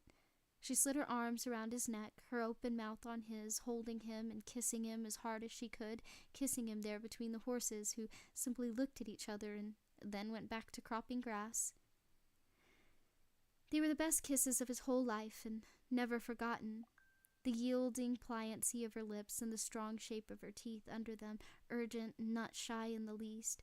The fragrance of her breath, the sweet line of her body pressed against his. He slipped a hand up to her left breast, squeezed it gently, and felt her heart beating under it. His other hand went to her hair and combed along the side of it, silk at her temple. He never forgot its texture. Then she was standing away from him, her face flaming with blush and passion, one hand going to her lips, which he had kissed until they were swollen. A little trickle of blood ran from the corner of the lower one. Her eyes wide on his, her bosom rising and falling as if she had just run a race, and between them a current that was like nothing he had ever felt in his life. It ran like a river and shook like a fever. No more, she said in a trembling voice. No more, please. If you really love me, don't let me dishonor myself. I've made a promise. Anything might come later. After that promise was fulfilled, I suppose, if you still wanted me. I would wait forever, he said calmly, and do anything for you but stand away and watch you go with another man. Then if you love me, go away from me. Please, Will. Another kiss? She stepped forward at once, raising her face trustingly up to his, and he understood he could do whatever he wanted with her. She was, at least for the moment, no longer her own mistress. She might, consequently, be his. He could do to her what Martin had done to his mother, if that was his fancy. The thought broke his passion apart, turned it to coals that fell in the bright shower, winking out one by one in a dark bewilderment. His father's acceptance. I have known for 2 years. Was in many ways the worst part of what had happened to him this year. How could he fall in love with this girl, any girl, in a world where such evils of the heart seemed necessary and might even be repeated? Yet he did love her. Instead of the passionate kiss he wanted, he placed his lips lightly on the corner of her mouth where the little rill of blood flowed. He kissed, tasting salt like the taste of his own tears. He closed his eyes and shivered when her hands stroked the hair at the nape of his neck. I'd not hurt Olive Thoren for the world, she whispered in his ear. No more than I'd hurt thee, Will. I didn't understand, and now 'tis too late to be put right. But thank you for not taking what you could. And I'll remember you always. How it was to be kissed by you is the best thing that ever happened to me, I think. Like heaven and earth all wrapped up together, I'll remember too. He watched her swing up into the saddle and remembered how her bare legs had flashed in the dark on the night he had met her, and suddenly he couldn't let her go. He reached forward, touched her boot. Susan? No, she said. Please. He stood back. Somehow. "This is our secret," she said. "Yes?" "Aye." She smiled at that, but it was a sad smile. "Stay away from me from now on, Will, please, and I'll stay away from you." He thought about it. "If we can." "We must, Will, we must." She rode away fast. Roland stood beside Rusher's stirrup, watching her go, and then she was out of sight over the horizon. Still he watched. Sheriff Avery, Deputy Dave, and Deputy George Riggins were sitting on the porch in front of the sheriff's office in jail when Mr. Stockworth and Mr. Heath, the latter, with that idiotic bird skull still mounted on the horn of his saddle, went past at a steady walk. The bell of noon had rung 15 minutes before, and Sheriff Avery reckoned they were on their way to lunch, perhaps at the Millbank or perhaps at the Rest, which put on a fair noon meal, popkins and such. Avery liked something a little more filling. Half a chicken or a haunch of beef suited him just fine. Mr. Heath gave them a wave and a grin. "Good day, gents. Long life, gentle breezes, happy siestas." They waved and smiled back. When they were out of sight, Dave said, "They spent all morning down there on the piers counting them nets. Nets, do you believe it?" "Yes, sir," Sheriff Avery said, lifting one massive cheek a bit out of his rocker and letting off a noisy pre-luncheon fart. "Yes, sir, I do. Aye." George said, "If not for them facing off Jonas's boys the way they done, I'd think they was a pack of fools."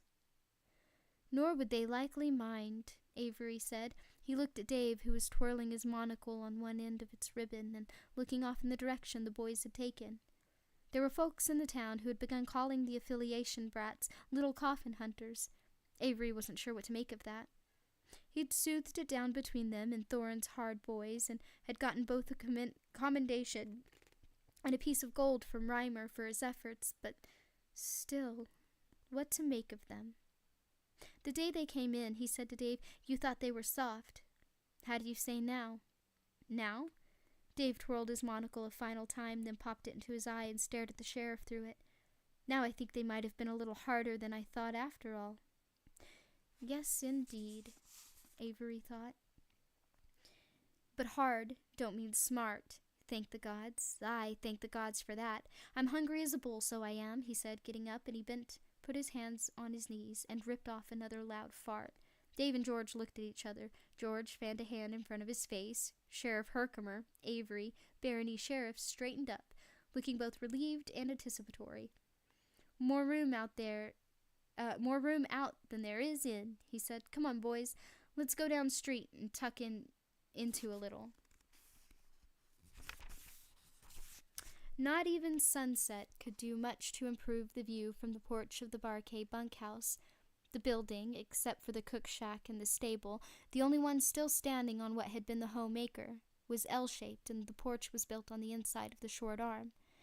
Left for them on it had been just the right number of seats, 2 splintery rockers and a wooden crate to which an unstable board back had been nailed. On this evening, Elaine sat in one of the rockers and Cuthbert sat on the box seat, which he seemed to fancy. On the rail peering across the beaten dirt of the doorway and toward the burned-out hulk of the Garber home place was the lookout. Elaine was bone-tired, and although both of them had bathed in the stream near the west end of the home acre, he thought he still smelled like fish and seaweed on himself. They had spent the day counting nets. He was not averse to hard work, even when it was monotonous, but he didn't like pointless work, which this was. Hambry came in 2 parts, the fishers and the horse breeders. There was nothing for them among the fishers, and after 3 weeks, all three of them knew it. Their answers were out on the drop, at which they had so far done no more than look at Roland's order. The wind gusted, and for a moment they could hear the low, grumbling, squealing sound of the thinny. "I hate that sound," Elaine said. Cuthbert, unusually silent and introspective tonight, nodded and said only, "Aye." They were all saying that now, not to mention "so you do," and "so I am," and "so it is." Elaine suspected the 3 of them would have Hambry on their tongues long after they had wiped its dust from their boots. From behind them, inside the bunkhouse door, came a less unpleasant sound, the cooing of pigeons, and then from around the side of the bunkhouse, a third, for which he and Cuthbert had unconsciously been listening as they sat watching the sun go down. Horses' hooves. Rushers. Roland came around the corner, riding easy, and as he did, something happened that struck Elaine as oddly portentous, a kind of omen. There was a flurry flutter of wings, a dark shape in the air, and suddenly a bird was roosting on Roland's shoulder. He didn't jump, barely looked around. He rode up to the hitching rail and sat there, holding out his hand. "Heil," he said softly, and the pigeon stepped into his palm. Bound to one of its legs was a capsule. Roland removed it, opened it, and took out a tiny strip of paper which had been rolled tight. In his other hand he held the pigeon out. "Heil," Elaine said, holding out his own hand. The pigeon flew to it. As Roland dismounted, Elaine took the pigeon into the bunkhouse where the cages had been placed beneath an open window. He ungated the center one and held out his hand, and the pigeon had just arrived, hopped in. The pigeon in the cage hopped out and into his palm. Elaine shut the cage door, latched it, and crossed the room and turned up the pillow of Bert's bunk. Beneath it was a linen envelope containing a number of blank paper strips and a tiny storage pen. He took one of the strips and the pen, which held its own small reservoir of ink, and did not have to be dipped. He went back out on the porch. Roland and Cuthbert were studying the unrolled strip of paper and the pigeon had delivered from Gilead. On it was a line of tiny geometric shapes. I will take a picture of this page and I will post it to the community tab so you guys can see the geometric shapes that are on the note. So, 1 second, I'm just going to note that down so that I don't forget.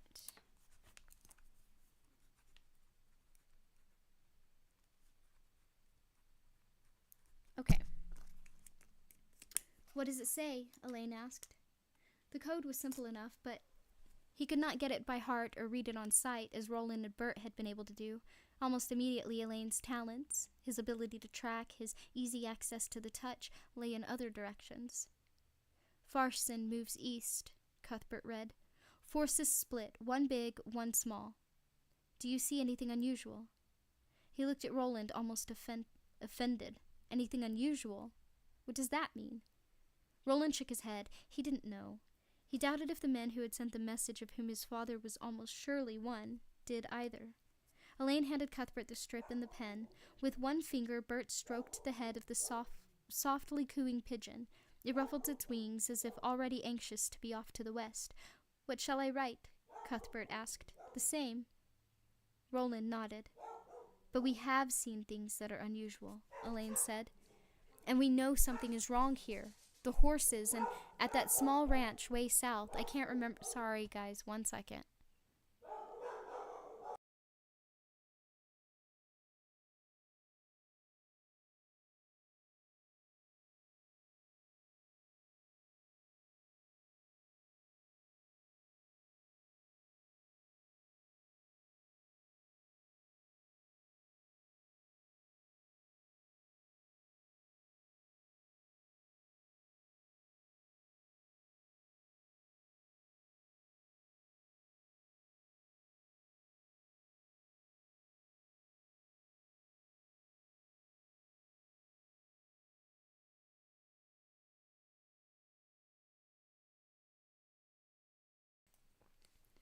Sorry, delivery truck was going down the street. FedEx was going down the street, and my dog is not happy about that. Sorry. Where were we? We're almost done with this chapter, actually, so I just gotta find where we were.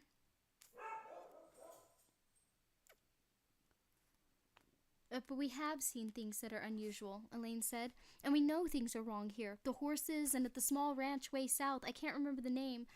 Cuthbert could. "The Rocking H." "Aye, the Rocking H. There are oxen there. Oxen! My gods, I've never seen them except for pictures in a book." Roland looked alarmed. "Does anyone know you saw?" Elaine shrugged impatiently. "I don't think so. There were drovers about. 3, maybe 4. 4, aye," Cuthbert said quietly. "But they paid no attention to us. Even when we see things, they think we don't. And that's the way it must stay." Roland's eyes swept them, but there was a kind of absence in his face, as if his thoughts were far away. He turned to look toward the sunset, and Elaine saw something on the collar of his shirt. He plucked it, a move made so quick and nimbly, not even Roland felt it. Bert couldn't have done that, Elaine thought with some pride. Aye, but... Same message, Roland said. He sat down on the top step and looked off toward the evening redness in the west. Patience, Mr. Richard Stockworth and Mr. Arthur Heath. We know certain things and we believe certain other things, but would John Farson come all this way simply to resupply horses? I don't think so. So I'm not sure. Horses are valuable, aye, so they are, but I'm not sure.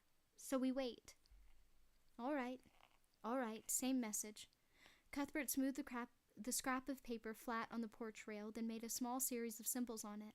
Elaine could read this message. He had seen the same sequence several times since they had come to Hanbury. Message received. We are fine. Nothing to report at this time.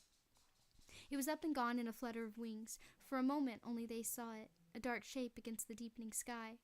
Roland sat looking after. The dreamy expression was still on his face. Elaine found himself wondering if Roland had made the right decision this evening.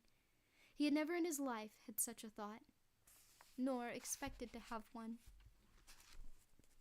Roland? Like a man half awakened from some deep sleep. I'll unsaddle him if you want. He nodded at Rusher and rub him down. No answer for a long time. Elaine was about to ask again when Roland said, No, I'll do it, in a minute or two, and went back to looking at the sunset. Elaine climbed the porch steps and sat down in his rocker.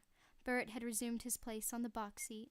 They were behind Roland now, and Cuthbert looked at Elaine with his eyebrows raised. He pointed to Roland and then looked at Elaine again.